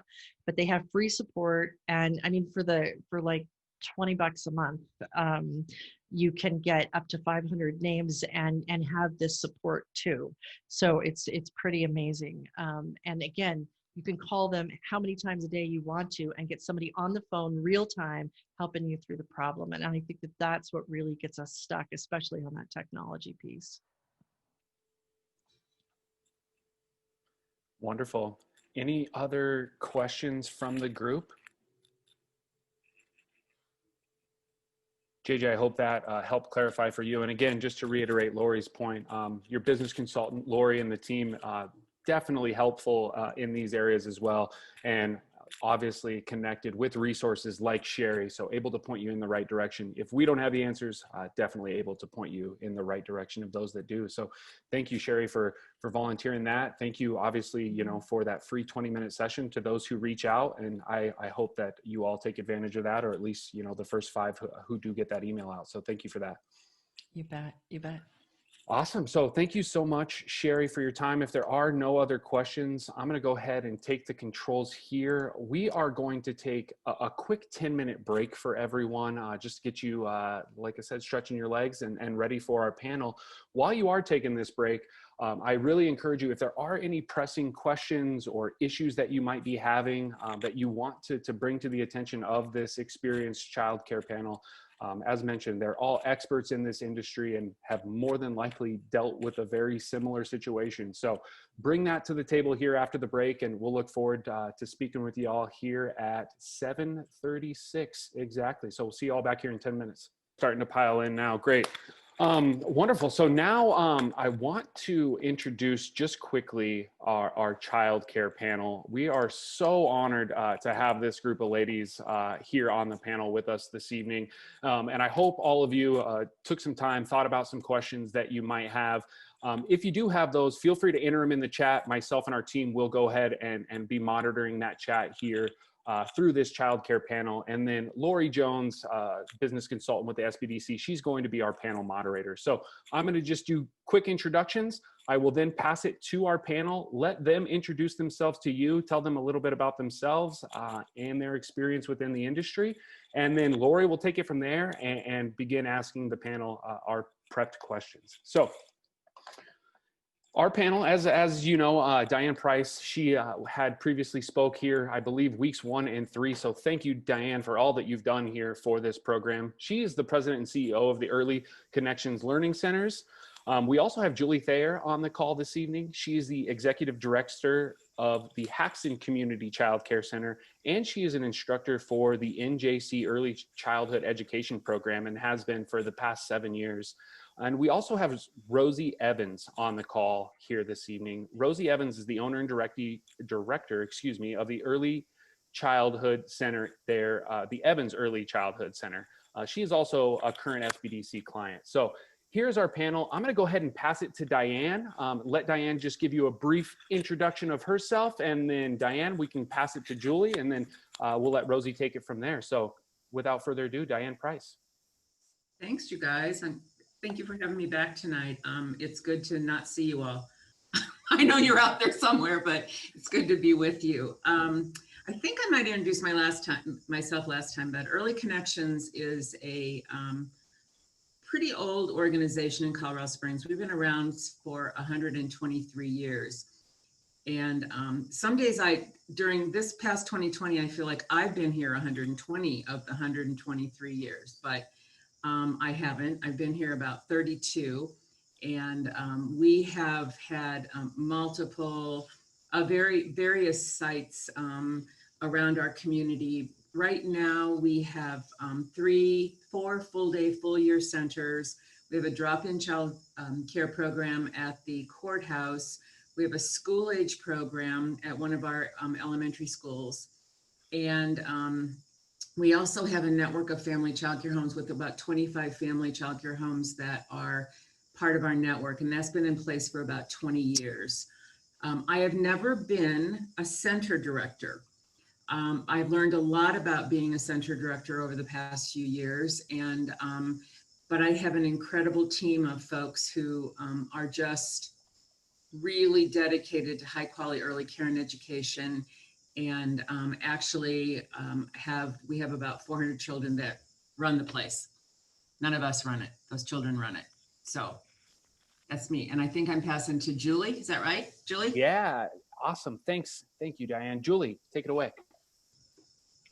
Hello, my name is Julie Thayer, and I've been the director of in early childhood for 17 years, 11 years at the Haxton Community Child Care Center, where I currently am at. That's my day job. And then we have children ages 6 weeks to 12 years. We have 219 children enrolled from 7 different counties around us. And I currently also teach courses for Northeastern Junior College and love being able to do that and to work with students and then watch them in turn work with children and watch the process happen from beginning to end. Awesome. Thank you so much. And thanks for joining us tonight. Rosie, going to go ahead and pass it to you. Rosie Evans. Thank you so much. So what's really neat, I have to share about Julie. About 5 years ago, when I was starting the venture of opening up a center, Julie opened her arms and let me tour her center, and she kind of showed me the ropes of what she does. And I just love that collaboration in our field. You know, we're all a team and willing to help each other out. So it's nice to see Julie again 5 years later. So I built and opened a center here in Fort Morgan. We are currently licensed for 52, and we've been open about 3 years. And what's really exciting is we're adding on. They're doing construction right now, and we'll be able to add 100 more spots for Morgan County. So we're really excited to be able to offer more quality childcare. So thank you for having me tonight. Wonderful. Yeah. And thank you so much for joining us. And now I'm going to go ahead and just pass it to Lori. Lori's going to deliberate with the questions for tonight's panel. Hey, Andrew, thank you. And by the way, Andrew has done, and I know we're going to say this towards the end, but you know, he's done an incredible amount of work to put all these sessions on. So give you a minute to breathe and rest, Andrew, while we do this. I am a consultant here in Logan County, and the first thing that we're going to do tonight on these questions, we have put 7, we might even have an 8th question depending on how the other questions are coming through the chat box. But the idea is we're going to focus on having the 3 panelists, Diane and Julie and Rosie, give some summary answers. I'm going to jump around a little bit, but they've been gracious enough to just review these questions, come up with their own thoughts on them. And the idea is to try to take some scenarios that we think are kind of common, and we picked up some questions that we've had throughout the session so far, and that's what I'm going to start with. So just to keep it simple, just now, I want to start with Diane, but what I'll do with each one of you is, like Rosie and Julie, I'll do the second question to start with you, but just jump in and add things. The first one was a lengthy question, so kind of bear with me on this. With the pandemic, which has been, you know, it's affected all of us one way or another, but particularly parents and the caregivers. And then it presents these extraordinary challenges to them. And as you all know, then when schools move to remote learning, that might impact the child care enrollment, because kids are now home with the families as opposed to being in child care. And so one of the big worries that parents have had and continue to have is how to make sure that their children are not being exposed to COVID. So with that, Diane, would you just start out with how do you communicate to the families? And how do your center directors or even the staff communicate to families? And just kind of share some specifics that you can on this topic. Sure. Interesting that you would bring this up, Lori, because I just, right before I hopped on tonight was, we were sending letters to families at one of our centers. We had to close 2 toddler rooms today for 12 days. Had to notify those parents that we had a positive case. And so 2 rooms we had a center with 2 infant, 2 toddler, and 2 preschool. 2 toddler rooms had to be closed, and that affected 14 children. And the 5 staff that were part of those rooms. And I think from the very beginning, we've remained open. Our organization has stayed open throughout this crazy year. And we began very early with communication with our families, phone calls, letters from me directly to families, letting them know what's going on. We've been very, very transparent about any issues that we've faced. We've had to close classrooms. We've had to close, we closed one of our other centers last Thursday, and it'll be closed through the 4th. The 2 toddler rooms we closed through December 8th. The parents know that they can email me or call me. I've become great friends with many of them. And what we found is that being transparent and open with them, not only about what we're doing to prevent any exposures in our classrooms and in our centers, but also when they've happened, what we're doing, and that we've been in constant contact with our health department. They've thanked us. So thank you for the communication. Thank you for being in touch. You know, the emails while we've been doing this, I've been responding to parents that have been emailing me. Everything goes out under my name. I am not the center director. Every center has a director. All center directors we give them a script. Basically, we type up a script for them to call every parent. They get a personal phone call. Our teachers get immediately, our teachers are notified before families so that they feel confident that they're getting the right information. Then letters go out to parents, and then we field phone calls. But I think the transparency, being very clear about the actions we're taking to maintain a safe classroom environment, our cleaning procedures, our educational cohorting procedures, everything that we're doing, not trying to hide anything, has really helped comfort families to feel confident that we're doing the best we can under these circumstances. Last week, we don't charge families. You know, immediately we just say, you're not being charged for this. Don't worry about it. Our teachers have all been paid. We're hemorrhaging money, but you know, I mean, we need to be here for the long haul. But we had families last week who called me and said, keep charging us. You know, we want to pay while we're out. We want you to be there when we come back. So I think it's the transparency, the honesty, and the communication, not only coming from the center directors, but someone at a higher level that is, you know, being in constant contact with those families. Well, first of all, those scenarios are touching a lot of centers and home providers. So thank you for the thorough answer. And, you know, Julie, do you want to jump in? And Rosie too, is there something you want to add to it? Do you have an anecdote or just a comment about what you've done? And again, how you're staying on top of all of this? To piggyback off of what she said, I'm extremely lucky that my health inspector is also one of my parents. So since COVID started, she's in contact with me on a daily basis, asking what do we need help with, what questions can she answer, but also taking that back to the health department saying, hey, this is where our childcare providers are needing help. This is what is hard for them to understand, or what might need more clarity. And just like she said, just being totally open with our parents. Knock on wood, I haven't had any positives yet in our center, but our school just went remote last week, and our preschool program just got positives in it at the local public preschool, and every student that attends the preschool also attends my center. So, there's the likelihood that we could maybe possibly get positives now.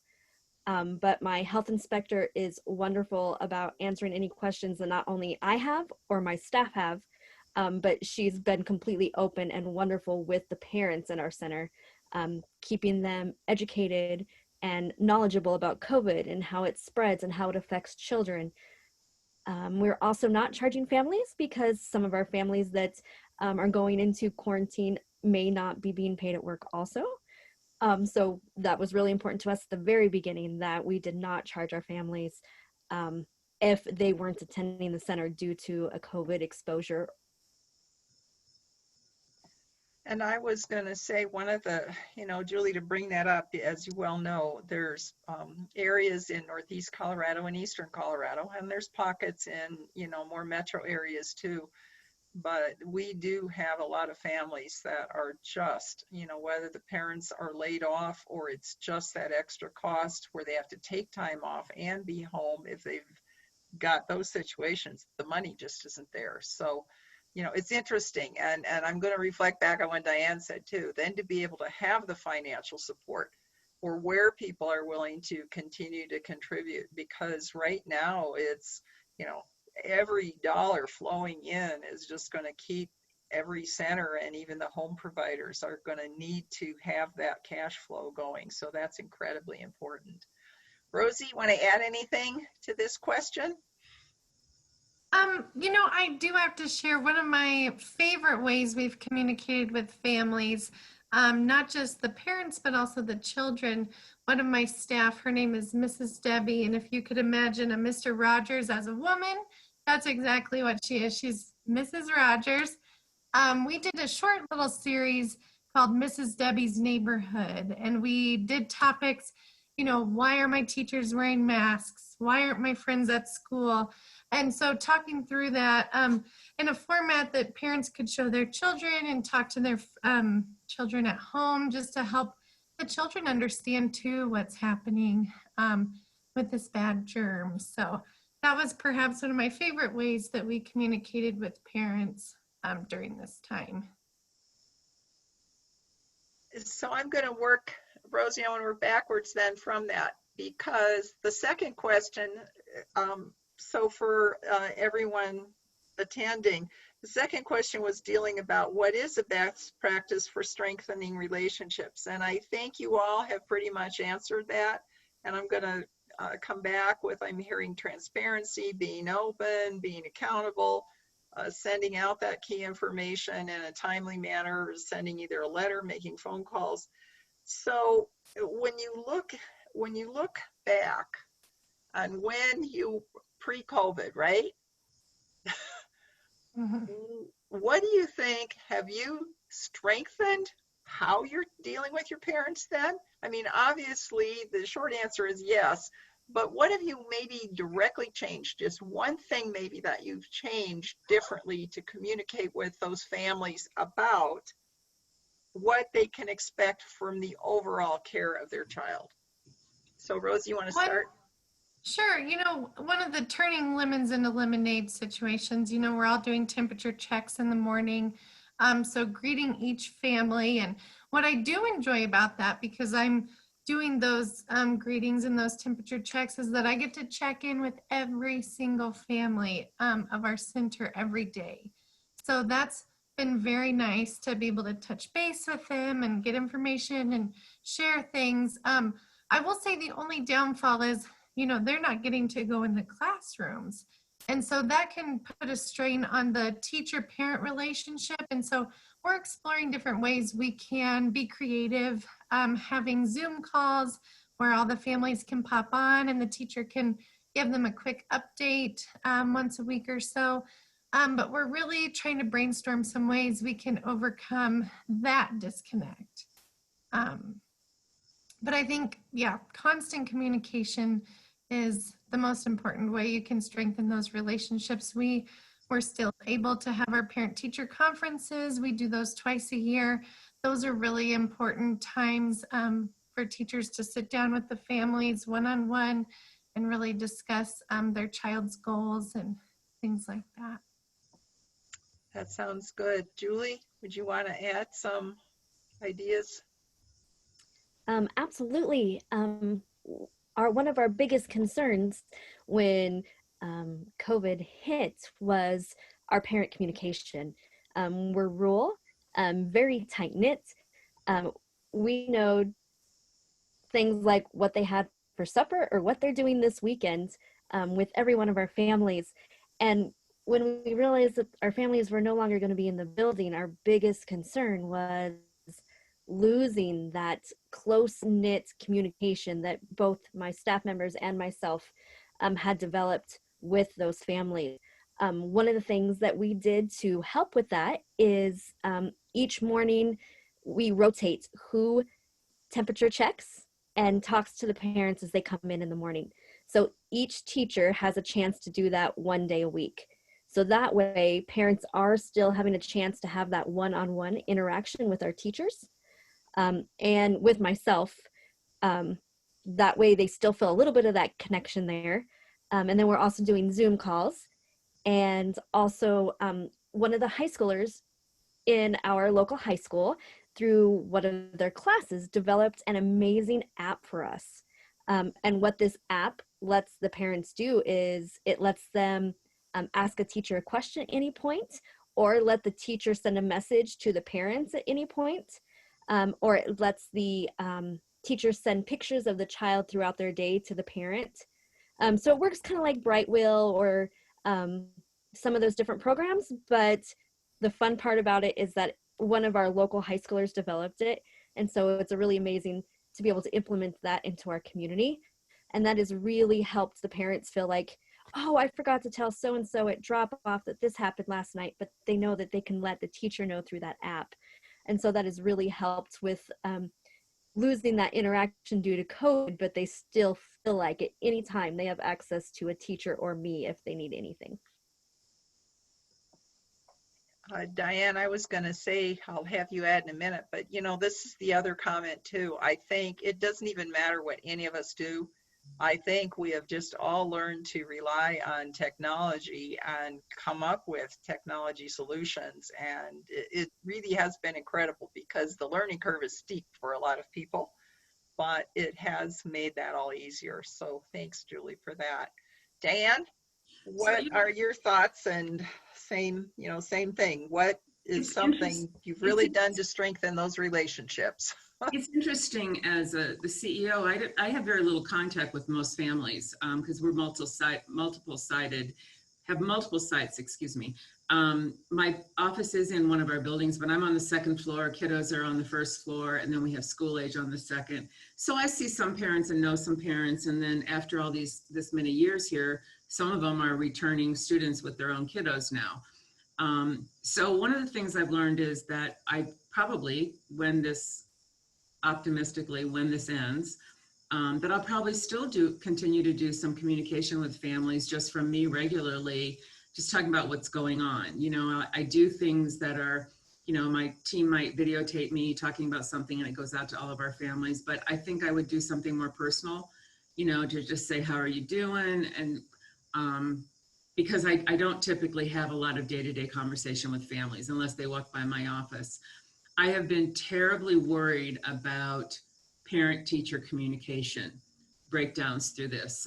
Our parents always were, well, they are, but can't be now, welcome in our classrooms. They do activities in the rooms with the kiddos. We have things going on at the end of the day, beginning of the day.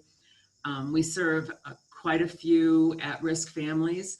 And so I've been very concerned about that our teachers and our parents have a nice relationship and a contact, and that parents maybe aren't having those conversations with our teachers that they might normally have. And are we missing something that's going on in families that we could help with? That, is there that disconnect because we're not talking with them the way we were and not meeting with them the way that we were? Parents always felt welcome in our rooms. And I've been worried about that. But we do have a behavioral health team that have been reaching out to our more high-risk families and communicating with them and talking with them and making sure that we're staying very closely connected to those. So we've utilized all of us in that arena of being in contact with families, every single person in the organization. We did do some remote stuff in the beginning of this because we have a partnership with the Colorado Preschool Program, and that when schools closed, we maintained our work with families through CPP, and then the same with Head Start families. Head Start shut down, and our Head Start grantee, and so in order for us to maintain our partnership, we needed to do communication. I actually did a lot of activities. I got on the Zooms, I read to kids, I did stories. I dressed up like the Cat in the Hat and, read. And so parents saw me in a way that they may not normally see me. So we've tried to stay engaged in that way. All of our leadership team have tried to stay engaged in that way. Good, thank you. I think there's been a lot on that particular question. I mean, I'm writing down lots of notes too, right? For as a consultant to continue to work with our different providers on these issues. Julie, are you ready for a new question? Absolutely. So I'm going to word it just a little bit differently, but the question is, and the reason I think Julie would be great to start on this, first of all, you're teaching over at NJC, which again is Northeastern Junior College for those of you that aren't in, that familiar with the community colleges out here. But that program that you're part of has been a mainstay of the college and for the community. And again, I know a lot of people that have gone through that program. So can you talk, and this doesn't necessarily have to be COVID related, can you talk or describe a difficult situation that the child's behavior was totally unacceptable, whatever the reason was, while they were being taken care of by a staff member? And in many cases, if it happened once, it's probably happened multiple times. And can you talk about how you resolve, and even as you are working with people going through the training program, say at NJC, how do you give them a sense of the real world includes things not going well and kids having bad days, including everything, as you well know, the biting and the hitting and whatever. So could you share some thoughts on how you work with that? Not only, it's not just the children's side, but how do you deal with the families when maybe the families don't accept that behavior has happened? Absolutely. Because this situation, I was finally able to resolve about 6 weeks ago. So this was very current. I had a toddler that was biting every toddler in the classroom. And we're not talking just like a little bit, we're talking almost breaking skin most of the time. And he would bite several children several times a day. So we're not talking about just when this child was irritated or somebody had taken a toy from him or he couldn't verbalize what was bothering him. He was biting all the time, and nothing we could try or do in the classroom seemed to be helping. We even had our early childhood mental health specialist from Centennial Mental Health helping both the staff and myself, and I was beyond frustrated because here I've been doing this for 17 years, and I even teach other adults how to handle these situations and how to talk parents through this, and absolutely nothing we were trying was working. And of course, the parents of the children that were being bit at first were like, oh, we understand, biting happens. We send out newsletters and information about biting can be a normal behavior. But after a couple weeks of this happening and children being bit numerous times, they weren't as generous or gracious as they had been at the beginning, and they were done with this child and this child being in the classroom. I can't tell you that he eventually just quit biting on his own. I'm not sure what the reason is. We read book after book after book about biting and what our mouth should be used for. We tried teething necklaces, which is very difficult because state licensing says they can't have anything around their neck. So that was difficult to do. But while working with the parents, it was just explaining to them over and over again that we care about your children. We understand your frustration with your child being bit, and that telling them everything we were doing in the classroom. We implemented new curriculum about biting and showing them the curriculum. We sent books home with the children so they could read at home with their parents about biting. So it just took letting those parents know that deep down we cared about their children. We did not want them being bit or hurt, as well as we cared about the child who was biting, and that child needed the love of our staff and myself to help him work through what he was going through. But it took a lot of talking with both the parents of the child that was biting and the children that were getting bit, but just assuring them over and over again that we were doing our best and working through the situation, that their children's safety was what we had most at our heart, and that we would all get through it together. But it was a very frustrating situation and a really rough 2 weeks at the center with all the parents that were involved with the situation. And it was just lots and lots of communication as we worked our way through it. Thank you. And Rosie, I'm gonna take some of that what Julie said, and I want to put a little twist on it and ask you if you had situations where, again, a difficult situation, but have you had to deal with parents that, or caregivers, where perhaps the care was being done by two different households, or maybe it was coming through the foster care, the human services side of the world? And how have you worked through those difficult scenarios when the family situation was tough too, and you've had to bring that in?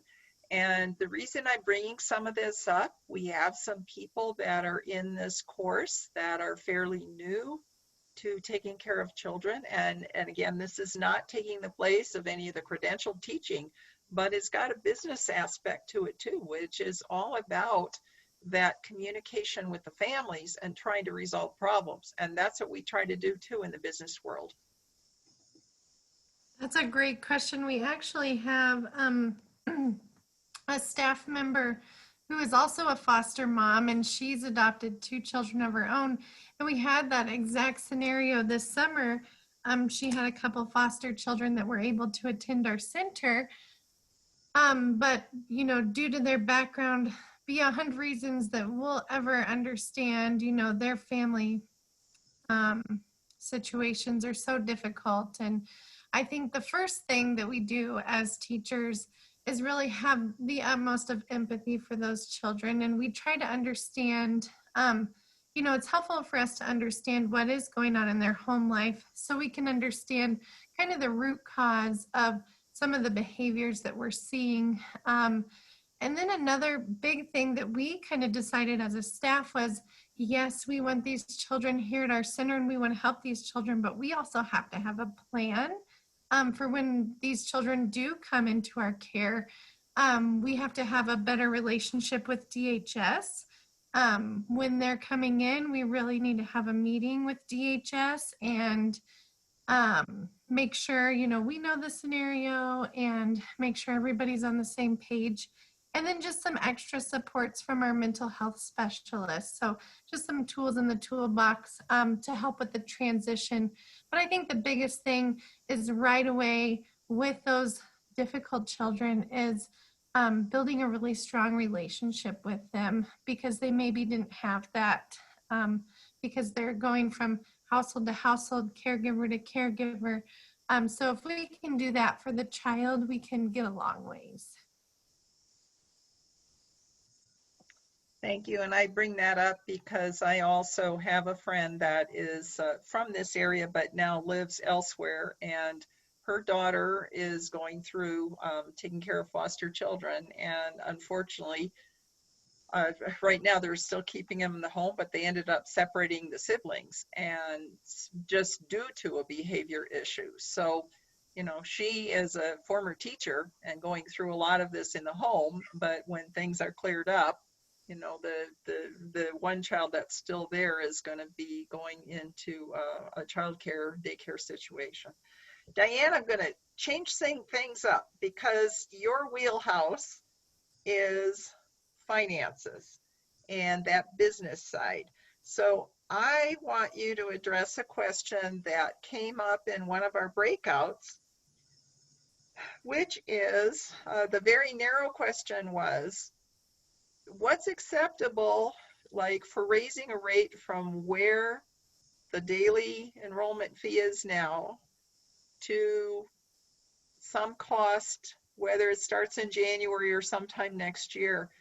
What's a percentage? What factors go in to determining the cost that you think you can afford? And then once you have it, how do you and all of the centers communicate to the families what those rates are going to be? And that's a pretty bunch of big questions, but that hits at the heart of, we don't know what's going to happen next year, so how much money do we need to, you know, ask our parents for to help pay for the budget that we know we're going to have? So we're a little unique in that we're a not-for-profit, and so we have access to some other ways of bringing in money as an organization through resource development and grants. We have quite a few partnerships, deep partnerships that generate quite a bit of revenue for us. Our fees are on a sliding fee scale, and 98% of our kids get some kind of subsidy, either through the Child Care Assistance Program or from our scholarship on our sliding fee scale. So we look at our fees annually. We did not raise our fees this year. We typically raise them in August, but they don't generate a lot of revenue for us because most of our families are on CCAP. And so if we raise fees and we look at 5% or $5 or something like that, because our families are all low income and we can't really, you know, we're trying to look at a percentage and be careful and conscious about, you know, what they can pay and what they can afford. We do know what every classroom costs so that we have the ability to close the gap between what it costs and what families can pay through our fundraising efforts or by using our partnership money to help blend those dollars. Again, I said we didn't raise fees at all, but for us, raising fees might only bring in, we have a $5.3 million budget. It might only bring in $50,000. So that's not a lot of money for us, you know, to raise fees, but we do it. We take a look at it. Our highest end of our fee scale is always the amount of money that we can collect through subsidy based on our rating. So we're at the highest rating on the Shines program. And so for us to get the tiered reimbursement in our county based on the level we're at, we have to charge that to our highest income families. So we have a few parents that pay that. But none of it covers our cost ever. So, you know, when I've talked with our family childcare homes a lot about this subject, because they'll say, we raised our fees 2 years ago. And then I'll say to them, so have cost of groceries gone up? Well, yeah. Have your utilities gone up? Well, of course. Have, you know, and I'll throw some things out to them and I'll say, so as your costs have increased, how do you think you're going to close that gap if you don't look at this annually and make sure that you, I think it comes back to some of the things I've heard tonight through your marketing and things, is that we have to recognize the value we bring to the communities and to our economy. And we have to communicate that in a way that helps people understand that, you know, this is a fragile business model. In fact, it's a horrible business model. But how do we begin to convey the value we bring and the quality that we are and the opportunity we give families and children to be successful, for parents to go to work, for children to be successful in school, and begin to charge those fees as best we can. I think the whole financing of early care and education is going to have to change. We're going to have to stop looking at market rates, and we're going to have to start looking at cost. We have an opportunity now that we've gone through this over the last, 10 months, 8 months, 9 months, 10 years, it feels like. And some things we've learned, and the world has learned, our country has learned, our communities have learned the value we bring to the economy and the value we bring to workforce. And so as we come through this, we need to be thoughtful about how we reinvent ourselves, and that we don't do the same thing that we've been doing and get caught in this again. And so, my hope is that as each of you, any of us, have the opportunity to weigh in on the challenges we've faced and the innovation or ideas that we think we can bring to the table, that we have those conversations, we watch what's going on nationally, what's going on in our state, and we share that information, and we become a very professional but loud voice for change, because we will not survive in a single payer system. It is impossible to survive in a single payer system the way we have to do that. And so it's not possible for us. And so to engage at national and state level is critical. That if we have an opportunity to be a voice for change, that we take on that voice for change, because financing has to change for early care and education. No, and I agree with that. And again, for everyone that is on our session tonight, there's a lot of national initiatives that are going on. There are organizations within Colorado that also are operating nationally, taking a look at that fiscal strategy. And I know, speaking of inbox mail, in the last couple days, I've received some things from some of those organizations, because through SBDC, we've been invited to attend some of that. But I'll tell you, Diane, we have a different scenario. We have a challenging scenario in many pockets in Colorado, including Northeast Colorado. And then Julie, I'll jump to you with this. The CCAP rates, right, are set by the local health department in conjunction with the county commissioners.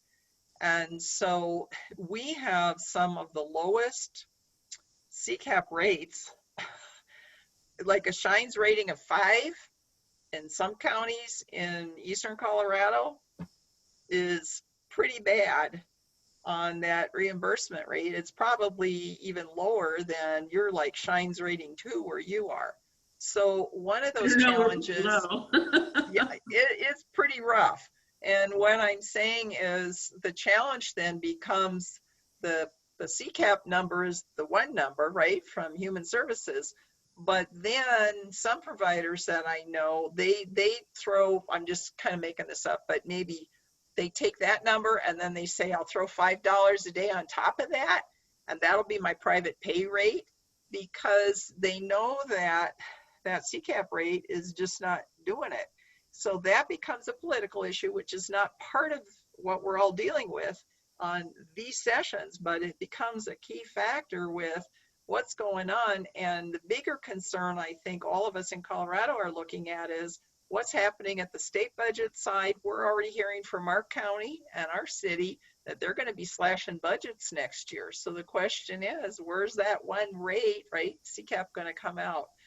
So Julie, take it away on this one. Can I weigh in a little bit on this? Because okay, so I'm actually on a call tomorrow with a couple of our state legislators that are going to be talking about the governor's special session. So if you've heard, the governor has put in $45 million for early care and education in this special session. He also has additional dollars that another $5 million that he put in his budget for, but he didn't put it into the special session. So $35 million is for just sustainability grants, and $10 million is for startup. So, and so we as an industry are going to have to lobby hard to get our fair share of that money during this special session, because everyone is going to be trying to get a piece of that pie. And we can't sit back and not talk about how important it is for us to have some of those dollars or all of the dollars that the governor, we have an opportunity now. We have a governor who cares about children.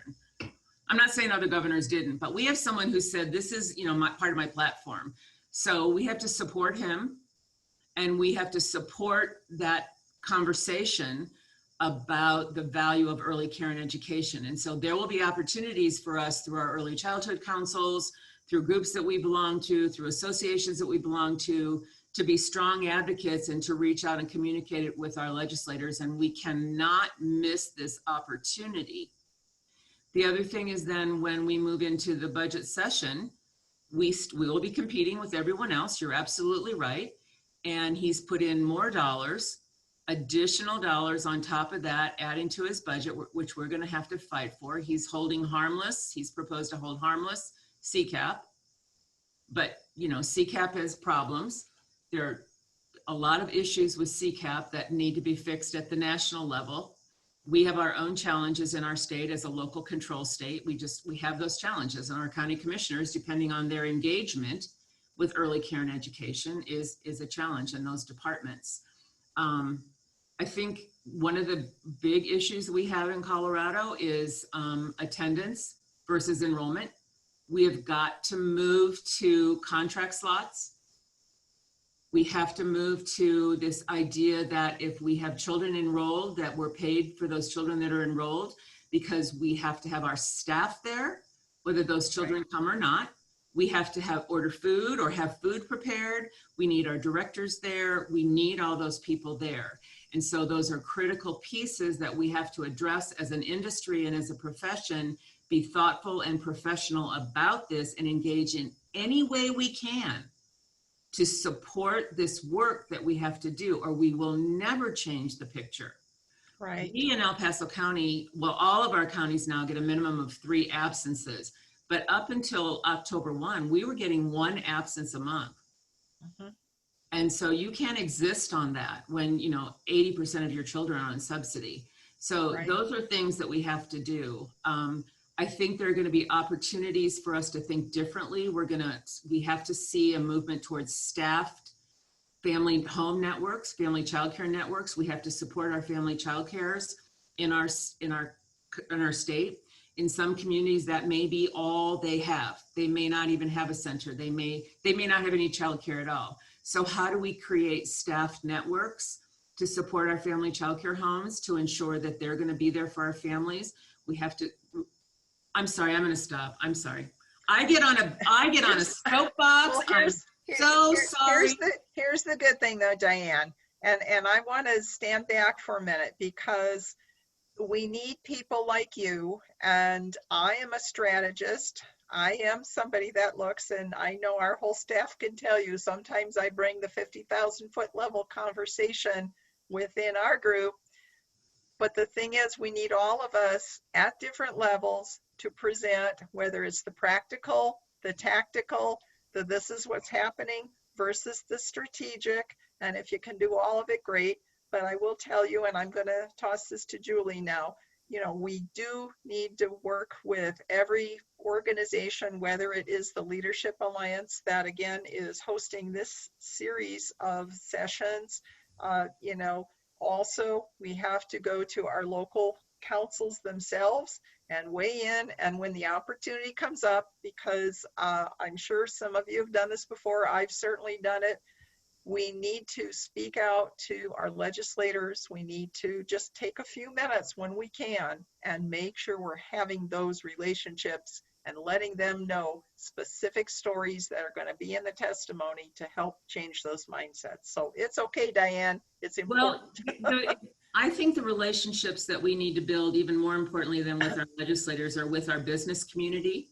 Yes. Because they oftentimes have the ear of our legislators that we may not get. Right. So if we can build our case and share the value of early care and education as an economic driver and what we bring to the table in terms of keeping people working, then they can carry our story for us. Right. because they can afford lobbyists and the chambers and those and SBDCs. That's how we have to lift our message. That's right. Through our partnerships Thank and you. our relationships. So Julie, thank you though, Diane. So I'll move it to Julie. I'm also paying a little attention to the time so we can get some of these chat questions answered. Julie, do you have some thoughts you would like to add in? And then Rosie, when she's done too, I'll have you follow on just again about what do you do? How do you make that decision on rates? And again, obviously if CCAP is involved, that's already preset and we've all got to deal with a strategy here. But would you share some of your thoughts on that? I saw you nod your head quite a bit while Diane was talking.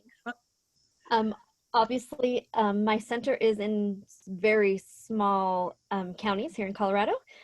So their budgets are very small, which means one of my counties, I get $20 a day for CCAP reimbursement for a child. Very low. And then with my nighttime job of getting to teach adults, home providers will be like, oh, I'm thinking about accepting a CCAP family. What are your thoughts? And then they'll say, but I don't get paid if they're not here. And I'm not getting paid much at all, even when they are reimbursing me. So then I get the opportunity to explain to them how important it is that those children receive care so those parents can work. But I do feel that that is definitely an issue in our small counties, is that the CCAP reimbursement is extremely low, which hurts the bottom line. I get the question a lot about rates at our center. We've been open 11 years. We are still charging what we charged the day we opened. The reason why I get to do that is because I have an extremely giving community that helped build the center, and they continue to support and fund my center each year through a large fundraiser. Because when we built the center, our goal was to provide childcare at the lowest possible rate that we could, so that children had access to quality childcare. And childcare is very scarce in our area. So between grants and local community support, we charge $20.50 a day per child and have since we opened 11 years ago. So when it comes to this question, I've never been very good at giving advice. We talked about actually this year we were going to raise our rates in January just by 50 cents, just to try to help a little bit. And then COVID hit. And so we decided to not take that leap yet.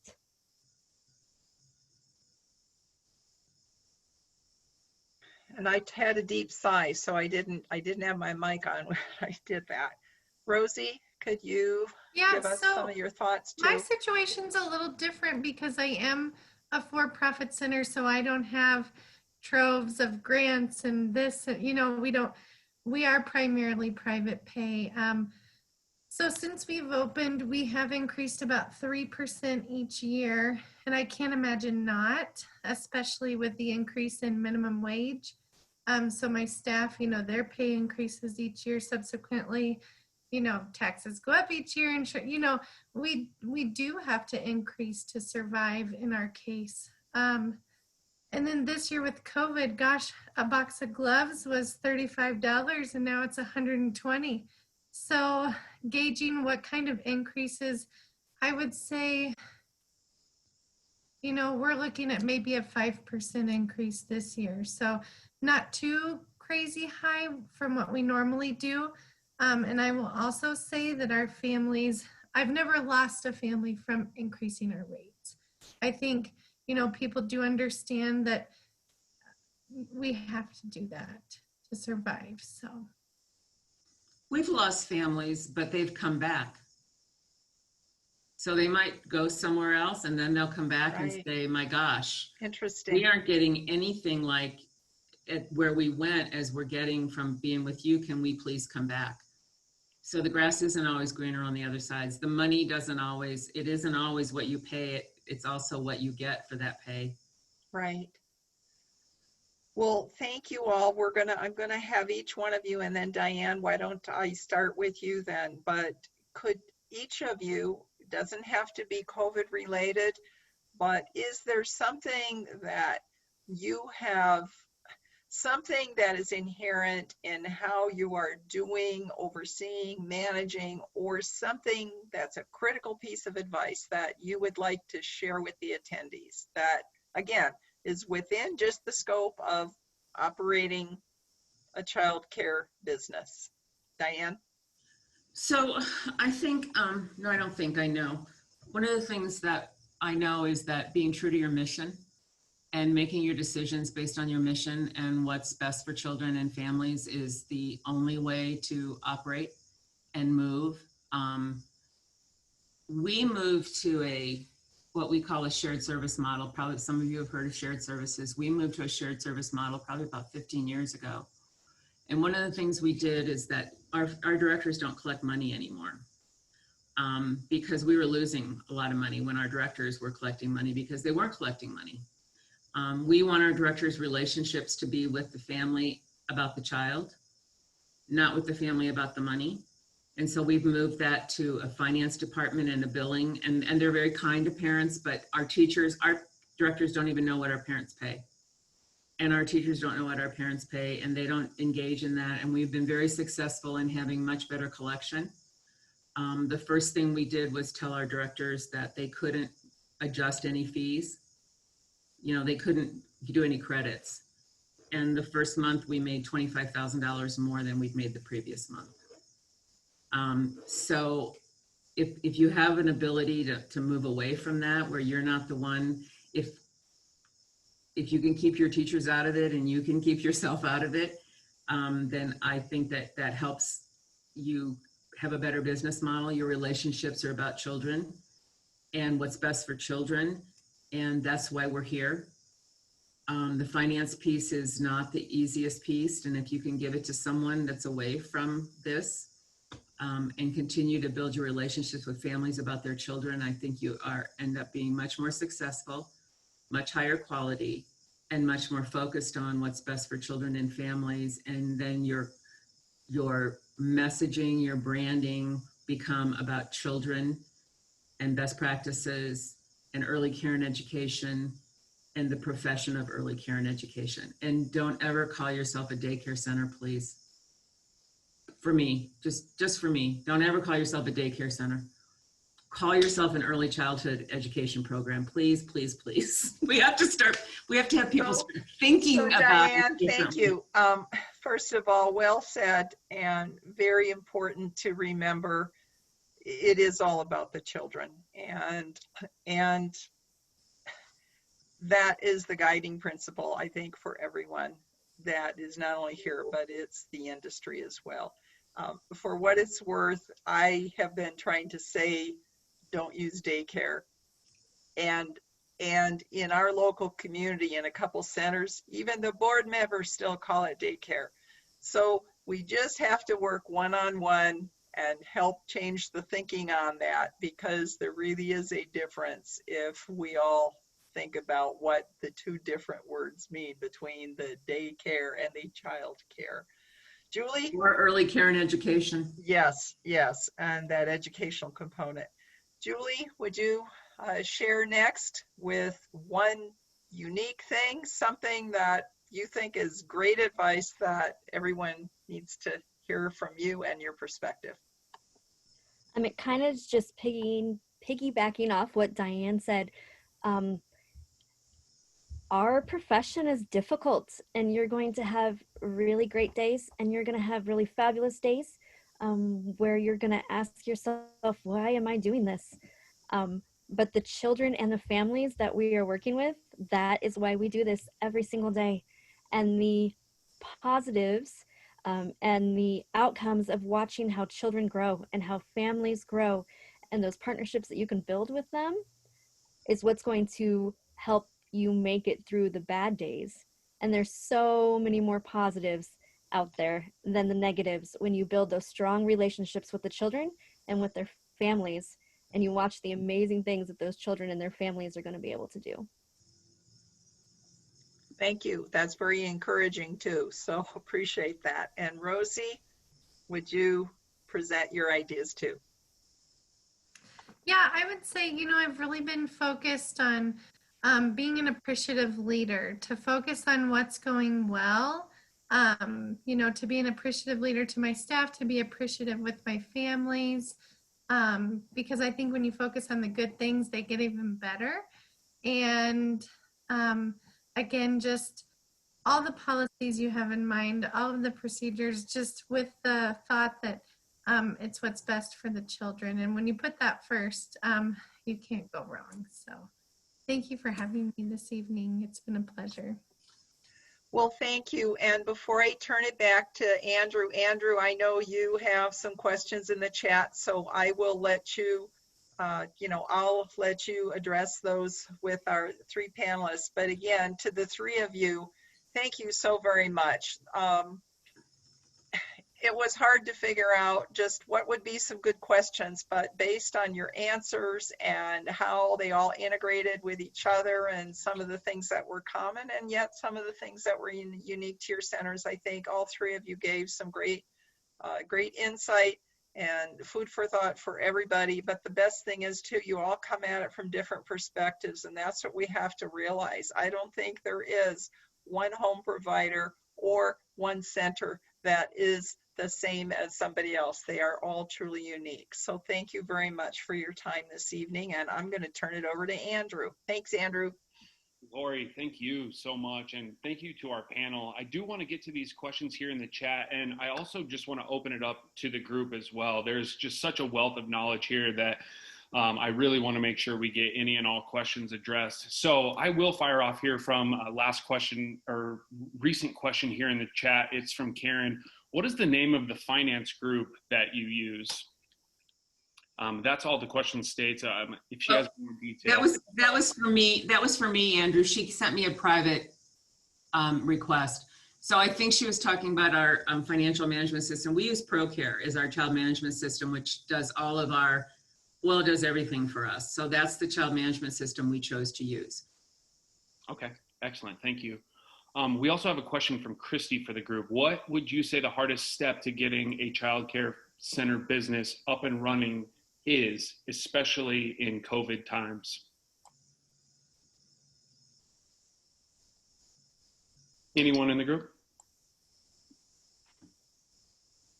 I don't know if hardest is the correct word, but I can tell you when we were opening our center, something that was extremely key and is still extremely important today is letting your businesses know and your community know how important childcare is to your area. What is a childcare center or a childcare business going to bring to the community? If we educate people in our community, if we educate people in our state, if we educate the people that are passing the bills and spending the money about how important early childhood education is, they're going to be so much more likely to help us and to advocate for us and understand how important it is that we receive support from all areas. So it was really important to us. And when we built the Child Care Center here in Haxton, we spent hours and hours educating our business owners about how important the Child Care Center was and what it was going to bring to the area, how their employees needed childcare so that they could work, and what it was going to bring to their business. And in return, they not only helped fundraise to build our center, but each year they continue to help support the center because they see the value of what it brings. Awesome. Thank you so much. Are there any other questions? So I was just going to add this. Of course, I'm going to add something, Andrew. Thank you. Thank you so much. I think one of the things we're facing as an industry, I don't know about Rosie and Julie, but we're certainly facing it in Colorado Springs and in Southern Colorado, and that is interest in the profession of early care and education and finding qualified teachers and getting them into our field. And during COVID, we need even more staff than we've ever needed before because of the kind of guidance we get around educational cohorting. So I think we have to do something as a profession and as a state and as a country around lifting up education as a profession that is worthy of investment and worthy of wages and worthy of respect. Particularly, I mean all education, K through whatever. We're struggling now as a country to find teachers, and we're struggling as an industry to find people who want to work in childcare centers and early education programs. And pay is certainly a piece of it, but I also think that we have to lift up this profession as the members of the profession ourselves and talk about it as a profession. We're not, excuse me if I offend anyone, but we're not caregivers. We're professionals who work with children and families to help those families and those children be successful. And we work hard for our education, and we work hard in those classrooms all day. Our teachers and our professionals do incredible work. And so we have to share that message and have people carry that message for us. We need way more foot soldiers to carry the message than we already have, or than we have right now. That's amazing, Diane. I couldn't have closed this out any better myself. So thank you so much for that. Thank you all for your input this evening. We really appreciate your time. And like I said, it's these brains in the room right here that really help this program be what it is. So thank you so much for your time tonight. If there aren't any questions, I'm going to let the panel enjoy the rest of their evening. But thank you all so much, Diane, Julie, Rosie. Really appreciate your input here tonight. Thank you so much. You're welcome. Thank you.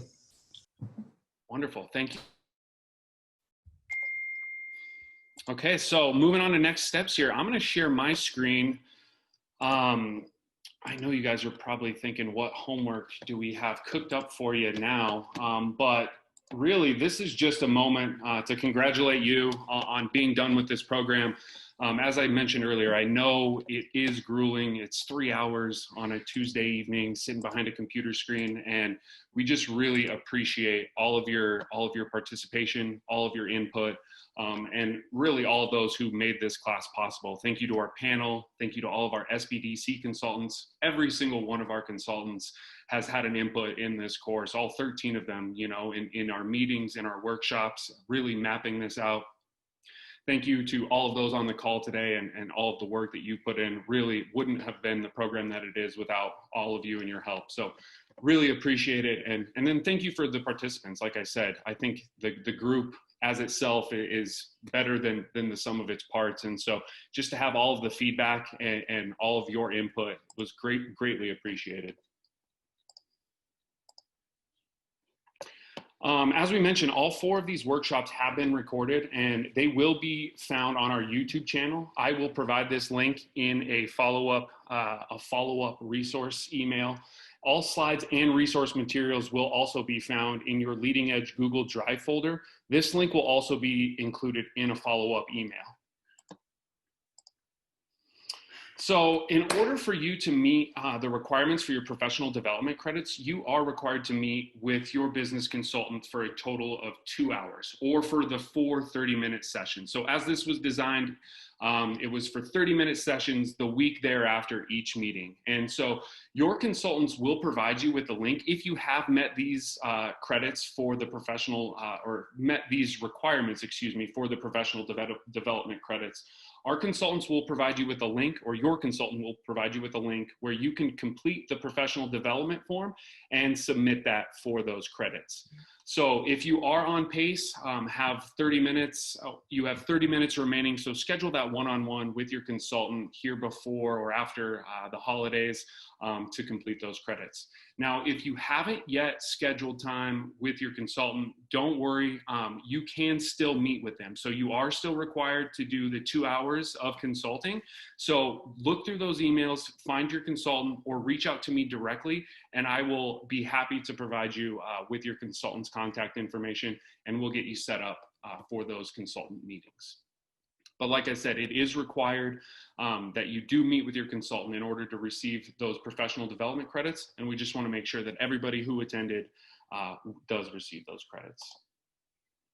Again, another plug. So schedule that meeting, and it doesn't have to be a weekly meeting with your consultant thereafter.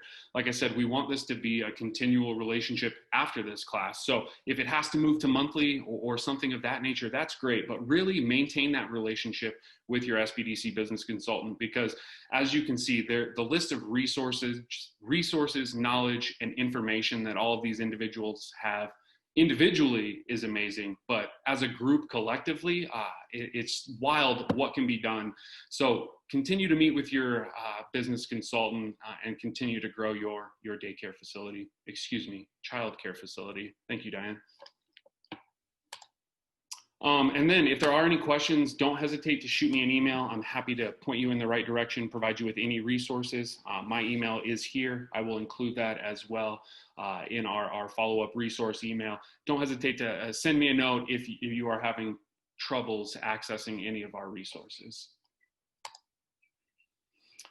We did mention, Chelsea mentioned this in her workshop, our social media masterclass. This is tailored directly to the childhood industry. And Brian Cato of Fusion Vine is, I believe the term guru is applicable here. He is a social media and online marketing guru. And I know a lot of our consultants can attest to that. They've been on a number of his webinars, but the wealth of information from this guy is, it's through the roof. And I just really encourage you all to sign up.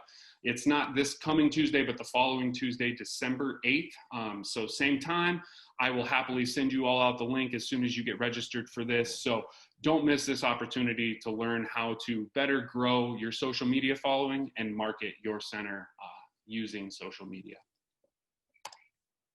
Again, our newsletter as well. So for any upcoming events, feel free to join our newsletter. That's where you're going to find a lot of our information on events and workshops that are coming up.